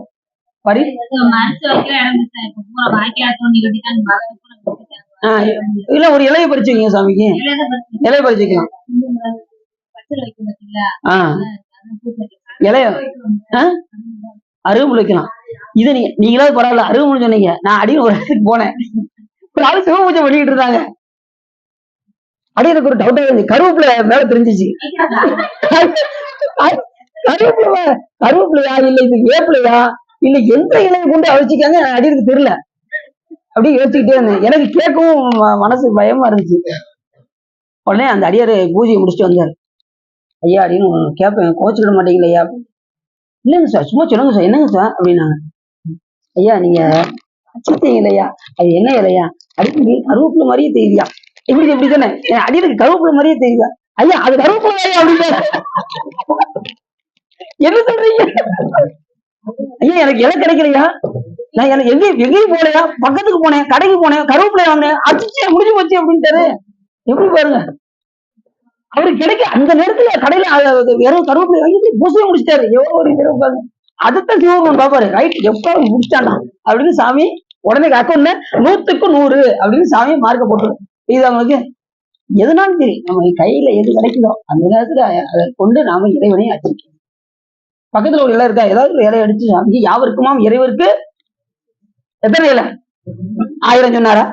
10,000 சொன்னாரா? ஒரே இலை அப்படின்னாரு.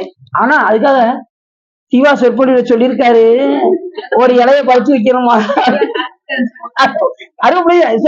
அது கிடைக்காத பட்சத்துக்கு முடிஞ்ச அளவுக்கு வில்வ இலை தான் சிறப்பு. புரியுது அவங்களுக்கு? முடியாத பட்சத்துக்கு, கிடைக்காத பட்சத்துக்கு தான் மற்ற இலைய நீங்க யூஸ் பண்ணணும். கோயில் உள்ளதை வீட்டுல கொண்டு வந்து வைக்க கூடாது. நீ வெளியில உள்ளதை தான் பறிச்சு வீட்டுக்கு வைக்கணுமே தவிர, கோயில்ல ஏதாவது எந்த மலர்கள்னாலும் சரி, இலைனாலும் சரி, அதை பறிச்சு கோயிலுக்கு தான் கொடுக்கணும். வீட்டுக்கு கொண்டு வரக்கூடாது. வீட்டுல வச்சு நம்ம படத்துக்கு வைக்க கூடாது. வெளியில பறிக்கிறத நீங்க வீட்டுல வச்சுக்கலாம். அதுக்காகவே நாங்க நிறைய இடத்துல வில்வமா நட்டு வச்சோம். கோயில்ல இருக்கிறத பறிக்க கூடாதுன்னு ஏகப்பட்ட இடத்துல நாங்க வச்சோம். இப்ப எந்த இடத்துலயுமே இப்ப இல்ல. இப்ப கடைசி இங்கதான் இருக்கு. நாகலட்சுமி சுவா வீட்டுலதான் இருக்கு. இப்ப நம்ம வீட்டுல வச்சு 1 வருஷத்துக்கு மேல ஆச்சு, இன்னும் வளரவே மாட்டேங்குது. வெத்தலை மாதிரி பெருசு பெருசா வருது நம்ம வீட்டுல. ஆனா காய் காய்க்க மாட்டேங்குது. எப்படா காய் காய்க்குன்னு யோசிச்சுட்டே இருக்கேன். உரம் போடணும். டெய்லி அபிஷேக தண்ணி பூரா அதுலதான் போடணும். சரி. போட்டா உடனே சரி. இது வில்லுவோம். ஆமா, இது வில்லுவோம். இந்த அங்க சைட்ல இருக்கிறது வில்லுவோம். இங்கெல்லாம் விளைஞ்சிருச்சுன்னா, ஆனா பறிச்சு இங்கதான் கொடுக்க முடியும். நீங்க அப்படி இல்லைன்னா நீங்க பறிச்சு நீங்க வீட்டு, அப்படி நீங்க வேற பறிச்சு நீங்க வீட்டுக்கு கொண்டு போறதா இருந்தா சாமி உண்டியல்ல காசு போட்டுறணும். இப்ப சுத்தமா நமக்கு வில்வம் இல்லை அப்படின்னா கோயில பறிச்சு உண்டியல்ல காசு போட்டு நீங்க இது யூஸ் பண்ணிக்கலாம். இல்லைன்னா நீங்க என்ன செய்ய முடியாது, எடுத்துட்டு போக முடியும். 1 ரூபா காசுனாலும். அதுக்காக நீங்க இவ்வளவு எல்லாம் பறிச்சிருக்கோம், அப்ப ஒரு 10, 80 ரூபா, 50 ரூபா, 100 ரூபா அப்படிலாம் கிடையாது. ஒரு 10 ரூபாயோ இல்ல 5 ரூபாயோ ஏதோ ஒண்ணு உண்டியல போடாம நம்ம என்ன செய்யக்கூடாது, அதை எடுத்துட்டு போக முடியாது. அப்படிதான் நம்ம அருளாளர்கள்லாம் சொல்லியிருக்காங்க. சரி. அப்படி செவ்வந்தி வேரி முடிஞ்சு என்ன சார் வாங்கிக்க முடியும். செவ்வந்தி வேரி செழும்பூ மலர் கொண்டு, பல மலர் கொண்டு யாருக்கு ஏமே வருவான்னாரு. உனை தினம் தொழுதிலன் உனதியல் வினை உரைத்திலன் பல மலர்கொடு உனதடி இணை உற பணிந்திலன் ஒரு தவமிலன் உனது அருள் மாறா. உனை தினம் தொழுதிலன் யாரு சிவருமான தொழலையோ அவங்களுக்கு யாரு வருவான்? யமன் வருவாரு. உனது இயல்பினை உரைத்திலன் யாரு சிவருமான பத்தி யாருக்கு எடுத்து சொல்லலையோ அவங்களுக்கு யமன் வருவாரு. பல மலர் கொடு உனது அடியினை உற பணிந்திலன் யாரு சிவருமானுக்கு மலர் கொடுக்கலையோ அவங்களுக்கு யமன் வரும். இதெல்லாம் செய்யாம நான் இருக்கனே அப்படின்னு அருணைநாத பெருமான் தன்னை ஏற்றி பாடுகின்றார் என்றால் நாம் அதெல்லாம் செய்யணும்னு அர்த்தம். அவர் செய்யல அப்படின்னா அந்த பணியை நாமெல்லாம் வெரி குட். சந்தோஷம். எல்லாம் கை தட்டிங்க. சந்தோஷம். ஒரு அடியார இது ருத்ராஜம் போட வச்சுங்க. 2வது இப்பதான் போடுறாங்களா? ரொம்ப நாள் சொல்லி இன்னைக்கு போடுறாங்களா?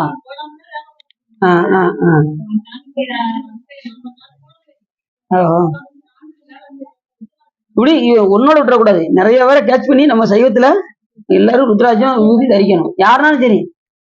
நான் இன்னைக்கு 2 பேர் மாத்திட்டேன், இன்னைக்கு 5 பேர் மாத்திட்டேன்னு சொல்லணும் எல்லாருமே. அவருக்கு அந்த அளவுக்கு எல்லாரையும் சைவத்துக்குள்ள வர வச்சு எல்லாம் சிவமயமாக ஆக வேண்டும். சரி. அப்படி செவ்வந்தி வேரி செழும்பூ பல மலர் கொண்டு, அத பல மலர் அதை சொல்றாரு அருணைநாத பெருமான். பல மலர் கொண்டு உன்னை அடியினை உறப்பணிந்திரன் ஒரு தவம் இல்லைன்னு அப்படிங்கிறார். அப்ப நாம இதெல்லாம் செய்யணும் அப்படிங்கிறார். பரவுவார் அவர் பாடு சென்று அணுகிறேன் பல்மலர் பறித்தேத்தேன் குறவுவார் குழலால் திறத்தேன் என்று குடிகெடுகின்றேனே இரவு நின்று எரியாடிய எம் இறை எழிற்சடை மிருகின்ற அரவன் ஆண்டு தன் அடியர்கள் கூட்டிய அதிசயம் கண்டாவேங்கிறாரு மாணிக்கவாசகர். என்ன சொன்னாரு? பரவுவார் அவர் பாடு சென்று அணுகினேன். யார் ஒருத்தர் சொற்பொழி பேசுறாங்களோ அவங்க பக்கத்துல நான் போகாம போயிட்டேனே அப்படிங்க மாணிக்கவாசகர் சொல்றாரு. பரவுவார் அவர் பாடு சென்று அணுகினேன். என்ன செய்யணுமா? யாரு சாமியை பத்தி பேசுறாங்களோ அவங்க பக்கத்துல போய் இணைஞ்சுக்கணும் அப்படிங்கிற. பரவுவார் அவர் இறைவனை பற்றி பரப்புபவர்களுக்கு. பரவுவார் அவர் பாடு சென்று அணுகினேன் பல்மலர் பறித்தேத்தேன். பல்மலர்னா பல மலரை கொண்டு இறைவனை அச்சிப்பேன். பல மலர்கள் உனது அடியினை பணிந்திலேன். பரவுவார் அவர் பாடு சென்று அணிகிறேன் பல்மலர் பறித்தேத்தேன் குறவுவார் குழலால் திறத்தேன் என்று குடிகெடுகின்றேனே. இதெல்லாம் விட்டுட்டு நான் என்ன செய்யறேன்? பெண்கள் பால் மயங்கி திரிகின்றேனே என்று அந்த இடத்துல சொல்றாரு. அப்ப நாம இதெல்லாம் செய்ய வேண்டும். எதை செய்யணும்? பல மலர் கொண்டு இறைவனை நாம் அர்ச்சிக்க வேண்டும். இப்ப நல்லா தெரிஞ்சுக்கோங்க, இந்த மலர்கள்ல பாத்தீங்கன்னா வெள்ளை மலர் சிவபெருமானுக்கு ரொம்ப உகந்தது. வெள்ளை மலர் இருக்குல்ல, என்ன மலர் சொல்லுங்க பாப்போம். டக்கு நந்தியாவட்டம் தான் எல்லாருக்கும் ஞாபகம் வந்துக்கிறோம். நந்தியாவட்டம் நந்தியாவட்டம் ரொம்ப ரொம்ப சிறப்பு. காலை பூஜா மலரே நந்தியாவட்டம் தான். வெள்ளை மலருக்கு பாத்தீங்களா, அதுதான் ரொம்ப சிறப்பு. இப்ப சாமியை நீங்க அலங்கரிக்கணும்னா எல்லாம் வெள்ளையிலே. இப்ப நடராஜ மூர்த்தத்தை எல்லாம் பாத்தீங்கன்னா வெள்ளையிலே அலங்கரிக்க வேண்டும் என்று ஆகமத்தில் சொல்லியிருக்கு. திருவடி கைக்கு நாங்களாம் அப்படிலாம் ஆரம்பத்தில் அழகு பார்த்தோம் சாமியை. நந்தவனத்துல வளரக்கூடிய மலர்கள் எல்லாம் பறிச்சு கட்டி திருவடி எல்லாமே வெள்ளையிலேயே போட்டு போட்டு அளவு பார்த்தோம். இப்ப கலர் பூலாம் வந்துருச்சா, இப்ப அதுல போட்டுக்கிட்டு இருக்கு. நந்தவனத்துல அவ்வளவு மலர் இல்லாதனால வெளியில பறிச்சு வெளியில உள்ளதை கட்டிட்டு இப்படி எல்லாமே இண்டை எல்லாமே வெள்ளையிலே பார்ப்பது ரொம்ப சிறப்பு. வெள்ளையில செய்தால் கொஞ்சம் ஒரு நிமிஷம் வெள்ளை மலர்களால் இறைவனை அழகுபடுத்தினால் அதற்கு உத்தமத்தில் உத்தமம் பேர். கலர் இப்ப சிவப்பு கலரா வச்சீங்கன்னு வச்சுக்கோங்க, சிவப்பு கலரு மஞ்சள் கலரு இப்படி கலர் கலரா வச்சீங்கன்னா அதுக்கு வந்து உத்தமத்தில் மத்தியம் பேரு. உத்தமத்தில் அதர்மம் வந்து மற்ற வகையான மலர்களை இறைவனுக்கு உகக்காத மலரை நம்ம சாத்தினோம்னா அது பேரு உத்தமத்தில் அதர்மம் என்று பேர். புரிஞ்சு அவங்களுக்கு? அப்ப நாம எப்பவுமே பெரும்பாலும் உத்தமத்துல எப்படியாவது காலை மலர்ல வெள்ளை மலர் எப்படியாவது இறைவனை அர்ச்சிப்பதற்கு நாம் எடுத்துக்கொள்ள வேண்டும். அதை நந்தியாவட்டா ரொம்ப ரொம்ப சிறப்பான மலர் என்பதை நம்ம மறந்துடக்கூடாது. இலையில சிறப்பு எது? வில்வம். அதை வந்து நம்ம அருளாளர்கள் எப்படி பாடியிருக்காங்கன்னா கூவிலம் என்று பாடியிருக்கின்றார். அந்த இலைக்கு பேர் என்ன பேரு? கூவில இலை என்றது. கூவில மாலை முடிமேல் அணிந்து என் உடமை புகுந்த அதனால்ங்கிறார்ல ஞானசம்பந்த பெருமான். கூவிலன்னா வில்வம். வில்வம்னு எந்த இடத்துல தனியா பாடல, புராணங்கள்ல வருது. ஆனா தேவாரத்துல வந்து கூவிலம் அப்படின்னு தான் வருது வில்வத்துக்கு வந்து. சரி, அப்படி இந்த பல மலர் கொண்டு வேரி செலும்பு மலர் கொண்டு வன்பகல் வழிபட்டு கந்தவாகன் என பெற்றான். யாரு? அந்த தீர்த்தத்தில் லிங்கம் அமைத்து வாயுதேவன் செவ்வந்தி மலர் வழிபட்டு கந்த லோகத்துல இருக்கக்கூடிய தகுதியை பெற்றான். கந்த லோகம்னா கந்தர்கள் ஜாதி இருக்கு பாருங்க, அந்த ஜாதியில போய் இருக்கக்கூடிய தகுதியை இந்த வாயுதேவன் பெற்றான் என்று. அப்ப இதுல இருந்து என்ன தெரியுதுன்னா, எந்த ஒரு பதவி வேண்டுனாலும் சிவபெருமான வழிபாடு பண்ணாம அந்த பதவி நமக்கு கிடைக்காது என்பது நமக்கு தெரியும். இப்ப திருமாலா இருந்தாலும் சரி, பிரம்மாவா இருந்தாலும் சரி, சிவபெருமானை பூசிக்காமல் அந்த பதவியில் போய் அவர்கள் அமர முடியாது என்பது நமக்கு இந்த கதை ஒண்ணு. சரி, இரண்டாவது, எந்த செயலை செஞ்சாலும் திருவருள் துணை கொண்டு நாம் என்ன செய்ய வேண்டும்? நாம் செய்ய வேண்டும். அது நமக்கு இது உணர்த்தது. ரைட். அடுத்து என்ன சொல்றாரு? மருதேத்தும் செவ்வந்தி சரமால் வரைப்பின் வரைக்குடக்காத திருதேத்தி கதிர் பருதி செல்வன் பருதி. கதிர் பருதினா யாரு? சூரிய பகவான். சூரிய பகவான் வந்து இந்த எங்க வந்து வழிபாடு பண்றாரு அப்படின்னா, அந்த செவ்வந்தி சரம் இருக்கு பாருங்க, அந்த லிங்கம் வைத்து வாயு பகவான் வழிபாட்டாரு பாருங்க. அந்த வழிபாடுறதுக்கு பக்கத்துல சூரியன் பருதிக்குளம் என்ற ஒரு தீர்த்தத்தை உண்டாக்கி அங்க சிவபெருமானை பூசிக்கின்றார். அதுக்கு பக்கத்திலே. இப்ப இதுல இருந்து என்ன தெரியுதுன்னா, காஞ்சிபுரம் முழுக்கும் எல்லா இடத்துலயும் சிவலிங்கம் இல்லாத இடமே கிடையாதுங்கிறது நமக்கு நல்லா தெரியும். அப்ப எவ்வளவு ஒரு முக்கியமான தலம்ங்கிறதும் நமக்கு தெரியுது. தீபாவளி முடிஞ்சதுமே நம்ம காஞ்சிபுரத்துக்கு பிளான் பண்ண போறோம். பண்ணி கண்டிப்பாக ஒரு 2 நாளோ இல்ல 3 நாளோ, 2 நாள் போதுங்கிறீங்களா? 3 நாள் வேண்டாண்ணா, எல்லாருக்கும் வேலைகள்லாம் இருக்குங்க, வீட்டுல வேலைகள்லாம் இருக்கு. போடலாமா? ஆமா, சென்னை பார்த்ததான். காஞ்சிபுரம் பாக்குறதுக்கு 3 நாள் ஆயிரும். நீங்க சென்னைக்கு தான் போக முடியாது. காஞ்சிபுரத்துல அவ்வளவு கோயில் இருக்கு. சரி பாப்பா, அந்நேரம் எப்படி சொல்லுன்னு பாத்துக்கிட்டு, எல்லாருடைய ஒத்துழைப்பு எப்படின்னு பாத்துக்கிட்டு நம்ம பார்க்கலாம். சரி, தீர்த்தத்தை உண்டாக்கி அதன் நீரினால் இறைவனுக்கு திருமுழுக்கு செய்வித்து வழிபட்டு வரப்பெற்றான். யாரு? சூரிய பகவான். அந்த பதவியில போய் இருக்கிறதுக்கு சிவபெருமானே இங்க வந்து பூச்சிட்டு தான் சூரிய பகவானே அந்த இதுல போய். இப்ப எவ்வளவு சூரியன், இப்ப இந்த உலகத்துல எத்தனை சூரியன் இருக்கு? ஒரு சூரியன் தான் இருக்கு. இப்படி யோசிக்கீங்க, இந்த உலகத்துல எத்தனை சூரியன் இருக்கு எல்லாரும் யோசிக்காங்க. இவர் இடக்கு முடக்காவே கேள்வி கேட்கிற. இது 1 இருக்குமா இல்ல 5 இருக்குமா? ஏற்கனவே 100 கோடி சூரியன் வேற சொல்லியிருக்காரு. சொல்றது. அப்ப இந்த உலகத்துக்கு ஒரு சூரியன், இப்படி எத்தனையோ உலகங்கள் இருக்கு, எத்தனையோ 12 கோடி சூரியன்கள் இருக்காங்க. அது போக இது வந்து ஏகதேசமா தான் சொல்லப்படுவது. அதுக்கு மேலே எத்தனையோ உலகங்கள் அண்டங்கள்லாம் இருக்கு, எத்தனையோ சூரியர்கள் இருக்காங்க. ஏற்கனவே நம்ம சொல்லும்போது 100 கோடி சூரியர்கள், 100 கோடி சூரியர்களை உருக்கி கருக்கட்டி வாழ்த்தால் என்ன ஒரு ஆற்றலோ அது முருகப்பெருமான் வைத்திருக்கக்கூடிய வேலுக்கு சிறப்புன்னு ஏற்கனவே நம்ம பார்த்தோம். அப்படிப்பட்ட ஆற்றல் உடையது அப்படின்னு பார்த்தோம். அப்ப எத்தனை கோடி சூரியன் இருந்தாலும் சிவபெருமான் முன்னாடி வந்து ஒரு கொசு மாதிரி தான் இருக்குமா. எத்தனை பிரகாசத்தை கொண்டு வந்து இறைவனுக்கு முன்னாடி வச்சாலும் அது ஒரு கொசு மாதிரி தான் இருக்கும். அப்ப இறைவன் எப்படி சுயம் பிரகாசம்னு பாருங்க.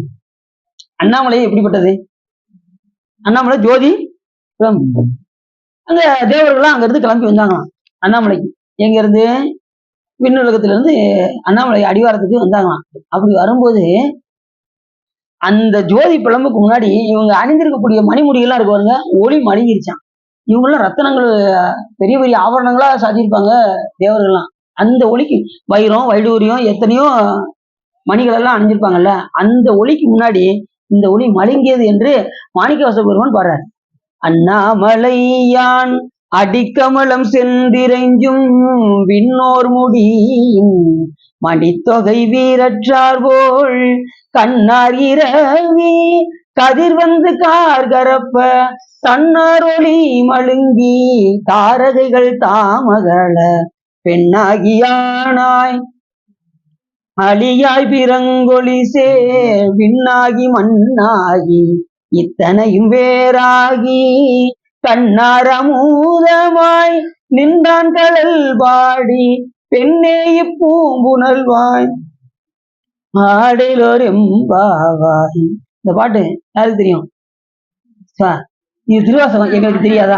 அதுவும் திருவம்பாவை எங்களுக்கு தெரியாதா? அப்படிங்கிறது புரியுது. இது நல்ல பாட்டு. அண்ணாமலையான் அடிக்கமலம் சென்று இறைஞ்சும் விண்ணோர் முடின்னு எல்லா தேவர்களும் இங்க வந்தாங்க. வந்து அங்க பக்கத்துல போய் நின்னாங்க. நின்னதுல இவங்களுடைய மணி முடிகள் எல்லாம் முடியில உள்ள மணிகள் அணிந்திருக்கக்கூடிய மணிமுடிகள். இரவினா யாரு? சூரியன். சூரியன் எவ்வளவு ஆற்றல் உடையவன். அவனுடைய ஒளியே எதுக்கு முன்னாடி வாங்கிருச்சான்? அண்ணாமலைக்கு முன்னாடி. அண்ணாமலையான் அடிக்கமலம் சென்று இறைஞ்சும் இன்னொரு முடியின் மணித்தொகை வீரற்றார் போல் கண்ணார் இரவி கதிர் வந்து கார்கரப்ப தன்னார் ஒளி மழுங்கி, அதோட ஒளியெல்லாம் மழுங்கி தாரகைகள் தாமகல பெண்ணாயி ஆனாய் அழியாய் பிறங்கு ஒளி சேர் விண்ணாகி மண்ணாகி இத்தனையும் வேறாகி கண்ணார் அமுதமுமாய் நின்றான் கடல்வாடி பெண்ணே இப்பூம்புணல் வாய்ந்து ஆடையிலோ என்பார். சாமி எப்படி பாரு? ஆனா இருப்பாரா? இல்ல. பெண்ணா இருப்பாரா? இல்ல. அழியா இருப்பாரா? இல்ல. அதற்கும் அப்பாற்பட்ட சிவருமன் எப்படிப்பட்டவரு? ஆணுமல்லன் பெண்ணுமல்லன் அழியும் எல்லாவற்றையும் கடந்தவர் சொல்லும். நீங்க குறிப்பிட்டு இதுதான் அப்படின்னு சொல்ல முடியாது. சாமி எல்லாவற்றையும் நீங்க எப்படி வழிபாடு பண்றீங்களோ அந்த விதத்துக்கு தகுந்தவாறு சிவபெருமான் வந்து அது செய்வார். வைத்தியநாதா பார்த்தா வைத்தியநாதா வருவாரு, சகசிலிங்கேஸ்வரா பார்த்தா சகசிலிங்கேஸ்வரா வருவாரு, நீ நடராஜமூர்த்தியா பார்த்தா நடராஜரா வருவாரு. எப்படி சாயனும் ஏத்திமின் ஏத்தினால் அப்பர் ஈசன் அருள் பெறலாமே என்று கூறுவதற்கிறாங்க. நீங்க எந்த மூத்தத்தை நீங்க தியானிக்கின்றீர்களோ அந்த தியான உருவமாக வந்து சிவபெருமான் வந்து அருள் செய்வார். எங்க இருந்தனாலும் நீங்க வழிபாடு செஞ்சாலும் வருவார். வீட்டுல இருந்து நினைச்சாலும் வருவாரு. இன்னைக்கு கோயிலுக்கு போக முடியலையே, கோயிலுக்கு போக முடியலையே அப்படின்னு நினைச்சு வீட்டுல வழிபாடு பண்றாங்க பாருங்க. வீட்டுல உங்க பாத்திரத்தை வலிக்கிட்டே இன்னைக்கு எல்லாரும் சொற்பொழிவு கேட்டுட்டு இருப்பாங்க அப்படின்னு நினைப்பாங்க பாருங்க. அந்த நினைப்புக்கு உடனே சிவபெருமான் வந்து மார்க் கொடுத்துருவாராம். வர முடியாட்டுனா கூட வீட்டுல இருந்து நினைக்கிறாங்கல்ல, சொற்பொழிவு இன்னைக்கு என்னென்ன பேசியிருப்பாங்களோ அப்படின்னு நினைச்சுக்கிட்டே இருவாங்க பாருங்க. அதுக்கு சிவபெருமான் உடனே வராட்டினாலும் கூட என்ன உண்டு? பலன் உண்டாயும். ஆமா சொற்பொழிவு தானே அப்படின்னு அப்படி கிடைக்க கூடாது. அவனுக்கு இறைவன் புகழ கேட்கறதுக்கு ஆர்வமா இருக்கணும் என்றது. அது அடியணும் அதுக்கு தகுந்த மாதிரி சொல்லணும். அது வேற விஷயம் இருக்கு.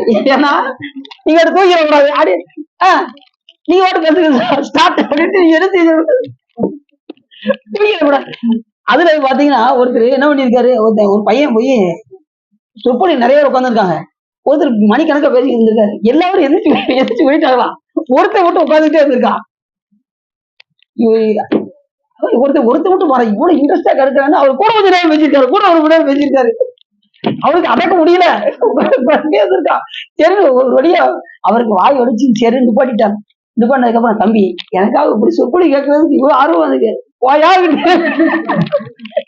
அடியில உட்காந்துருக்க துண்டு எங்க வீட்டுல உள்ள துண்டு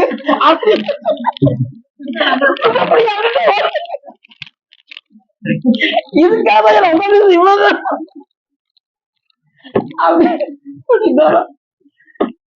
அப்படி இல்லை. நம்ம சொற்பொழிவு வந்து அப்படி கிடையாது. இது வந்து இறைவன் புகழை வளர்ப்பதற்கான உள்ள புகழை கேட்பதற்கு உண்டான வாய்ப்பு இந்த சொற்பொழிவு தான் இருக்கு. இந்த ஒரு காலம் இங்கு இல்லை. இந்த ஒரு மணி நேரம் நீங்க சொற்பொழிவு கேட்காம வீட்டுல இருந்தா என்ன ஆகும்? வினை ஏற ஆரம்பிச்சு. இந்த நேரத்துல இறைவனுடைய புகழை கேட்பதற்காக நம்ம இந்த நேரத்தை நம்ம பயன்படுத்திக்கிறோம். மிக ஒரு காலம் இனி இங்கு இல்லை. இந்த ஒரு மணி நேரம் உங்களுக்கு சிவருமன் அக்கௌண்ட்ல கிரியேட் பண்ணிடுவாரு.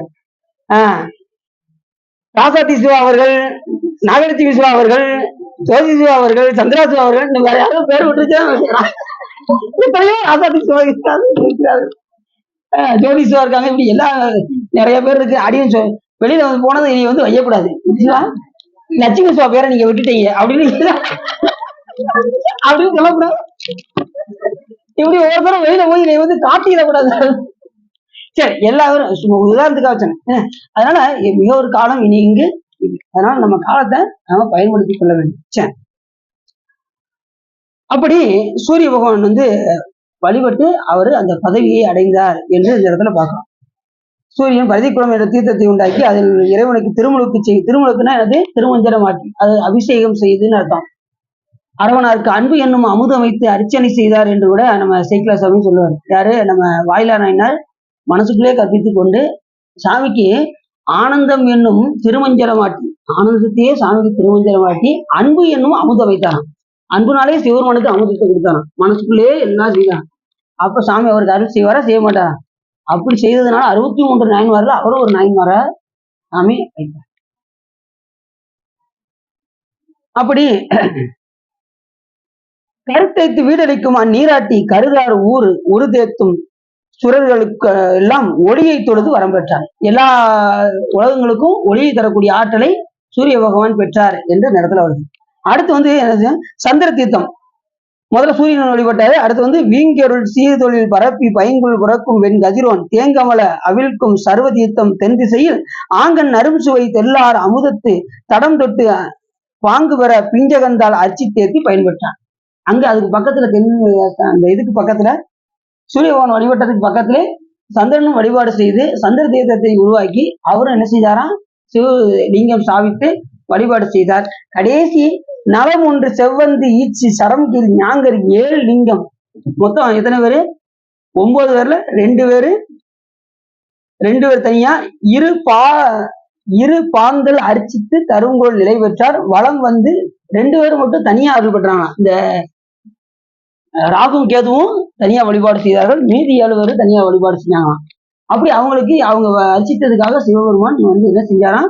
அவங்களுக்கு எல்லையில்லாத அருளை அங்க காஞ்சிபுரத்தில் கண்டாரு அப்படின்னு இந்த இடத்துல வருது.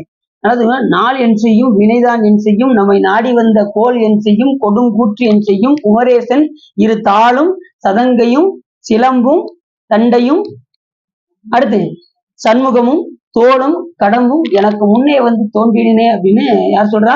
அருணைநாதர். நாளின் செய்யும் வினைதான் என் செய்யும். முருகப்பெருமான முன்னாடி போய் நின்னாலே சாமி என்ன பண்ணுவாரு? அவனை தூயவன் ஆக்கிறாரு. தீயவை புரிந்தவர் எவரேனும் எப்பேற்பட்ட தீங்கு செஞ்சவங்க கூட முருகப்பெருமான் முன்னாடி போய் நின்றாலே என்ன செய்வாராம்? அவனை தூயவன் ஆக்கிறார். தீயவை புரிந்தவர் எவரேனும் திரு குமரவேல் முன்னிற்றார். தூயவராகி மீது தொல்கருதி அடைவர் என்னும் ஆயமும் வேண்டும் கொள்ளோ அடுசவன் நீதியும் என்றோ அன்னால் செய்த மாயையின் மகனும் என்றோ வரம்பில்லாத அருள் பெற்று உய்ந்தான் என்று கந்தபுராணம் சொல்லுது. அப்படிப்பட்ட இடத்துல அவரை வழிபாடு செய்கிறவர்களுக்கு வேணா என்ன செய்யுமா? நாளும் ஒண்ணும் செய்யாது, கோலம் ஒண்ணும் செய்யாது, எதுவும் ஒண்ணும் பண்ணாது அப்படின்னு இந்த இடத்துல சொல்றாரு. நாள் என் செய்யும், கோல் என் செய்யும், கொடுங்கூற்று என் செய்யும். கொடுங்கூற்று அந்த யமவாதம் சேராதான். கொடுங்கூற்று என் செய்யும். குமரேஸ்வருடைய இரு தாளும் சிலம்பும் சதங்கையும் தண்டையும் அடுத்து சண்முகமும் தோளும் கடம்பும் எனக்கு முன்னே தோன்றினேன். அவருடைய அந்த பாதங்களை அந்த முருகப்பெருமான அந்த ஒவ்வொரு அங்கங்களையா பார்க்க திருச்செந்தூருக்கு போனா நீங்க என்ன செய்யணும்? வழக்கம் போல வரிசையில் நிற்போங்க. அப்புறம் ஒரு செகண்ட் தாங்க பார்ப்போம், பிடிச்சி தள்ளி விட்டுருவாங்க. அங்க நிக்க முடியும். அது என்ன செய்யணும்னா பக்கத்துல தள்ளி விடுறாங்க. கொஞ்சம் தொலைவில் இருந்து நீங்க திருமுறை பாடுங்க, அவங்களை விட்டுருவாங்க.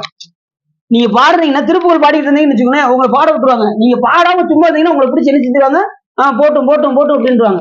நீங்க திருப்புகழ் பாடுங்க சாமி, நீங்க ஓரத்தில் நீங்க பாட்டு பாடுங்க சாமி அப்படின்றாங்க. அடியின் புகழ் அப்படிதான் செஞ்சாங்க. திருப்புகழ் பாடிட்டு இருந்தேன், பிடிச்சி தள்ளி விட போனாங்க. சாமி நீங்க ஓரத்துல இருந்து நீங்க பாட்டு பாடிட்டே இருங்க சாமி அப்படின்னாங்க. அடியின் சுப்பிரமணியருக்கு முன்னாடி பாடிட்டே இருங்க. சுப்பிரமணியர் யாரு? சண்முகர் யாரு? திருச்செந்தூர்ல ரெண்டு மூத்த இருக்கு, தெரியுமா தெரியாதா? சண்முகர் எங்கிட்டு இருக்காரு, சுப்பிரமணியர் எங்கிட்டு இருக்காரு? ஒரு நிமிஷம் இன்னொரு திருச்செந்தூர் போயிட்டு வரேன் அப்படின்னு. சண்முகர் எங்க இருக்காரு? இப்படி எதுக்க பார்க்க இருப்பாரு பாத்தீங்களா? சண்முகர் கடலை பார்க்க இருக்காரு பாருங்க. கடலை பார்க்க அவரு சுப்பிரமணியர் பேரு. கடலை பார்க்க தனியா இருக்காருல்ல, அவர் வள்ளி தேவனோட இருக்காருல்ல, அவர் சண்முகன் பேரு. 6 முகத்தோடு இங்க பக்கத்துல சண்முகம் அப்படின்னா 6 முகம்னு அர்த்தம். இந்த பக்கம் வள்ளி தேவியானோட இருப்பாரு. இந்த கடலை பார்த்து இருக்காரு பாருங்க, அவர் பேரு சுப்பிரமணியர் பேரு. சூனா விசேஷம், பிரம்மம்னா நியம், பிரம்மம்னா பிரம்மம், நியம்னா தன்மை. விசேஷ பிரம்மத்தன்மையுடைய அந்த முகத்துக்கு 6வது முகமாக வழங்கக்கூடிய சுப்பிரமணிய சுவாமி அப்படின்னு பேரு. சுப்பிரமணியம் வேதங்களை என்ன சொல்லுதுன்னா எல்லா தெய்வத்துக்கும் ஒரு தடவை தான் சொல்லுச்சு. ஆனா வேதங்கள் முருகப்பெருமானை சொல்லும் போது 3 தடவை சொல்லுச்சு. ஓம் சுப்பிரமணியோம் சுப்பிரமணியோம் சுப்பிரமணியோம் 3 தடவை சொல்லிச்சான் வேதம். அப்ப எவ்வளவு சிறப்பு பாருங்க. சிவபெருமானுடைய அந்த 6வது முகத்துக்கு அவ்வளவு சிறப்பு. அப்படி அந்த இடத்துல சொல்றாரு. அப்படி எந்த கோளும் வந்து அடியாரை வந்து நலியாத வண்ணம் முறை செய்ய ஆன சொல் மாலை ஓதும் அடியார்கள் வானில் அரசாளர் ஆணை நமதே என்று சொல்வதற்கிறங்க இங்க கந்தர் அலங்காரத்துல என்ன சொல்றாரு? நாளின் செய்யும் வினைதான் என் செய்யும் என்னை நாடி வந்த கோல் என் செய்யும் கொடும் கூர்க்கி என் செய்யும் குமரேசன் தாளும் சிலம்பும் சதங்கையும் தண்டையும் அடுத்து இது சண்முகமும் தோளும் கடமும் எனக்கு முன்னே வந்து தோன்றினேன் என்று கூறுவதற்கு இணங்க அவை ஒன்றும் எந்த நாளும் போலும் வந்து ஒன்றும் செய்து விடாது என்று அல்லாதவர்களா நமக்கெல்லாம் எத்தனை நூல்கள்ல நமக்கு சொல்லியிருக்காங்க. நம்ம அப்போஸ்தலன் சொல்றது அல்லல் என் செய்யும் அறிவினை என் செய்யும் தொல்லை வல்வினை தொந்தந்தான் என் செய்யும் தில்லை மாநகர் சிற்றம்பலவனாருக்கு எல்லை இல்லதோ அடிமை கொண்டே இருக்கு. அப்படி முழு சரண்டர் ஆயிடணும் சாமிகிட்ட. சாமி நீ என்ன நீ அடிச்ச நீ அடி சாமி வேற யார்ட்டையும் அடிக்கக்கூடாதுன்னு அந்த அளவுக்கு சாமிகிட்ட அடிமைத்தரம் போட்டு கொட்டு போட்டாலும் மோதல் கையில சாமி பார்த்து நீ எந்த வினை அனுபவம் நீ கொடு சாமி, நான் அதை தாங்கக்கூடிய வலிமை நீ தான் கொடுக்கணும், ஏன்னா எனக்கு எதுவும் தெரியாது அப்படின்னு சரண்டர் அடியேன் உன் அடைக்கலமே என்று மாணிக்கவாச பெருமான் கூறுவதற்கிறங்க எது நடந்தாலும் ஈஸ்வரன் செயல் என்கின்ற உணர்வோடு இருந்தால் நமக்கு எது வந்து எதையும் நமக்கு செய்து விடாது என்பதை நம்ம அல்லவன் செய்யும் அறிவினை என் செய்யும் தொல்லை வல்வினை தொந்தம்தான் என் செய்யும் தில்லை மாநகர் சிற்றம்பலவனாருக்கு எல்லையில்லதோ அடிமை கொண்டேனுக்கு என்று நடத்த சொல்றாரு. அப்படி வினையெல்லாம் வந்து நம்மளை ஒன்றும் செய்து விடாது என்று நமது அருளாளர்கள் எல்லாமே கூறியிருக்கின்றார்கள். அப்படி நலம் ஒன்று செவ்வந்தி சரம்கீழ் ஞாங்கர் 7 லிங்கம் நிலமைந்தன் மதிமைந்தன் வியாழம் வெள்ளி நீடு சனி அலம் வந்த 2 வாந்தல் அரிச்சித்து தளம்கொள் நிலை பெற்றார் வளம் வந்து சுவைதொழுவோர் தம்மை கோள்கள் வருத்தாவாள். யாரு இந்த லிங்கத்தை வந்து வழிபாடு செய்கிறார்களோ அவர்கள் நவக்கிரகங்களால் ஏற்படக்கூடிய துன்பத்தை நீங்கி இன்பம் பெறுவார்கள். இந்த அவங்க வந்து வழிபாடு பண்ணதான் நவக்கிரகங்கள்லாம் வந்து இந்த லிங்கத்தை ஸ்தாபித்து 7 பேர் தனியா இந்த 2 பேர் தனியா சிவபெருமானுடைய பாதத்தை அர்ச்சித்து ஏற்றினார்கள் என்று இந்த இடத்துல வருது. அதனால இந்த இடத்துக்கு இந்த இதுக்கு பேரு நவக்கிரகேச படலம் என்று பேர். அப்ப நவக்கிரகங்கள் வந்து என்ன செய்யும்? அதன் வேலையை அது கரெக்டா செய்யும். சிவபெருமானை யார் வழிபாடு பண்றாங்களோ அவங்களுக்கு என்ன செய்யும்? நல்லதே செய்யும். அப்ப வினைகள்ல இருந்து நம்ம தப்ப முடியாது. ஆனா என்ன செய்யும்? ஒரு பெரிய அடிபட வேண்டியது ஒரு சின்ன இது தாங்கக்கூடிய வினையா வந்து கிடைக்கும். அதுக்காக வினையில இருந்து நம்ம தப்ப முடியாது. அவங்க அந்த வினையை ஊட்டுவாங்க. ஆனா ஊட்டும் போது என்ன செய்வாங்க? ஒரு பெரிய ஒரு நிலை வரும்போது அது சின்ன இதாக வல்வினை மெல்வினையாக ஆக்கி விடுவார்கள். யாரு? இந்த நவக்கிரகங்கள். இப்ப அதை விட்டணுமா? அந்த மெல்வினை இல்லாம ஆகணுமா? இறைவனோடு ஒன்றுங்க, உங்களுக்கு அதுவும் இல்லாம பண்ணிடுவார் சாமி. சாமியோட ஒன்றுனா சாமி என்ன பண்ணிடுவாரு? அந்த வினையும் இல்லாம ஆக்கி விடுவார். அப்ப நம்ம அந்த அளவுக்கு சாமிகிட்ட நம்ம மனம் ஒன்ற வேண்டும். ஒன்று இருந்து நினைவின்கள் ஊனமேல் ஒன்றில்லை கன்றிய காலனை கடிந்தான் தன் அடியவர்க்காக. ஒன்றிருந்து நினைந்து வழிபாடு பண்ணா யமுனையே எட்டி உதச்ச பெருமான் என்ன விட்டுருவாரா அப்படிங்கிறது. யமுனையே எட்டி உதச்சார்ல சாமி, நம்மளை விட்டுருவாரா? நம்ம அப்படி இறைவனோடு நாம் ஒன்றி இருந்து வழிபாடு எதுனாலும் மனம் ஒன்றணும். நீங்க வீட்டை வழிபாடு செஞ்சாலும் சரி, திருக்கோயிலுக்கு வந்தாலும் சரி, மனம் வந்து அங்க இருக்கணும்.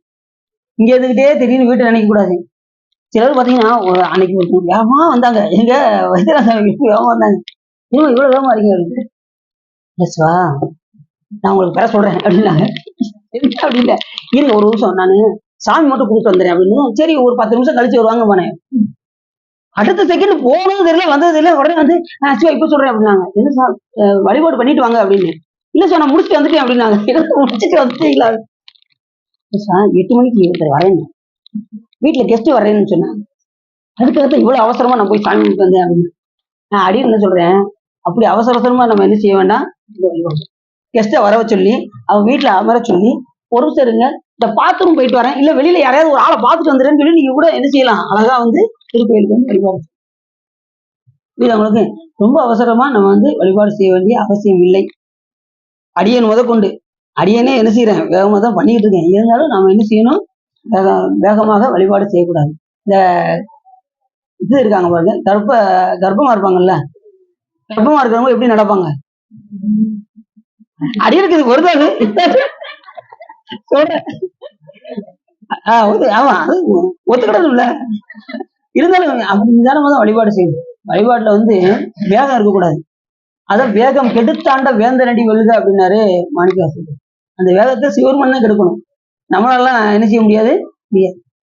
அப்படி சுத்தும் போது இந்த கர்ப்பமான பொண்ணு எப்படி மெதுவா நடந்து வராங்களோ அது போலதான் திருக்கோயில மெதுவா நாம் பல வர வேண்டும் என்று வரலாறுகள்லாம் இருக்கின்றார்கள் என்று சொல்லி இந்த கதை நமக்கு முடியுது. நவகிரகேச கரெக்டா மணி 7:30. சரி, இதுக்காக உள்ளம் நிறைந்து ஓகை சிறந்து இந்த காஞ்சிபுரம் தெரிவி கேட்டதுன்னா உங்களுடைய வல்வினை கரைந்து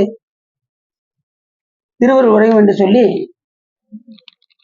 திருப்பூர் வாடி அடியின் உரையை நிறைவு செய்கின்றேன். நாளைக்கு வந்து பிறவா தானப்படலாம், அதுக்கடுத்து இரவா தானப்படலாம், 2 வருது, 2 படம் வருது. பிறவா தானப்படலாம், இரவா தானம். முதல்ல பிறவா தானப்படலாம் என்கிறத நம்ம நாளைக்கு பார்க்க போகின்றோம்.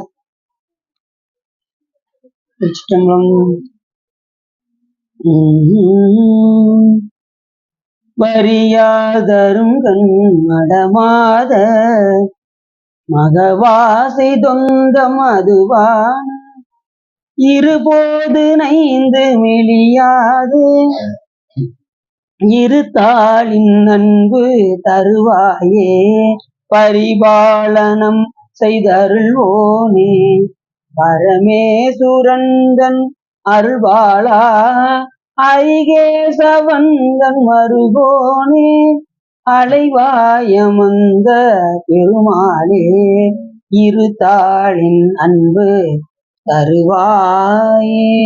கைலாய வரமுறை ஞான போத நெறிகாட்டும் என்னை பயில்வாயும் வேகண்டான் சந்ததிக்கோர் விஞ்ஞான பானுவாகி குயிலாடும் பொழில் திருவாவூர் திருவாள் நமச்சிவாய தேவன் சைலாதி மரபுடையோன் திருமரபு நீரோடி தலைகமாகும் வான்முகில் வளாது வெகமலிவளம் துறக்க மன்னன் கோன்முறை அரசு செய்க குறைவில்லாத இகழ்வாழ்க நான்மறை அறங்கல்வங்க நற்றவும் வெள்ளி மல்க மேன்முகள் செய்வ நீதி விளங்குக உலகமெல்லாம் வையம் வீடுக மாமலை மண்ணுக மெய் விரும்பிய அன்பர் விளங்குக சைவ நன்னறிதான் தலை தோங்குக தெய்வன் திருநீர் சிறக்கவே திருச்சிற்றம்பலம் வரம பார்வதி பதையே தென்னாடுடைய போற்றி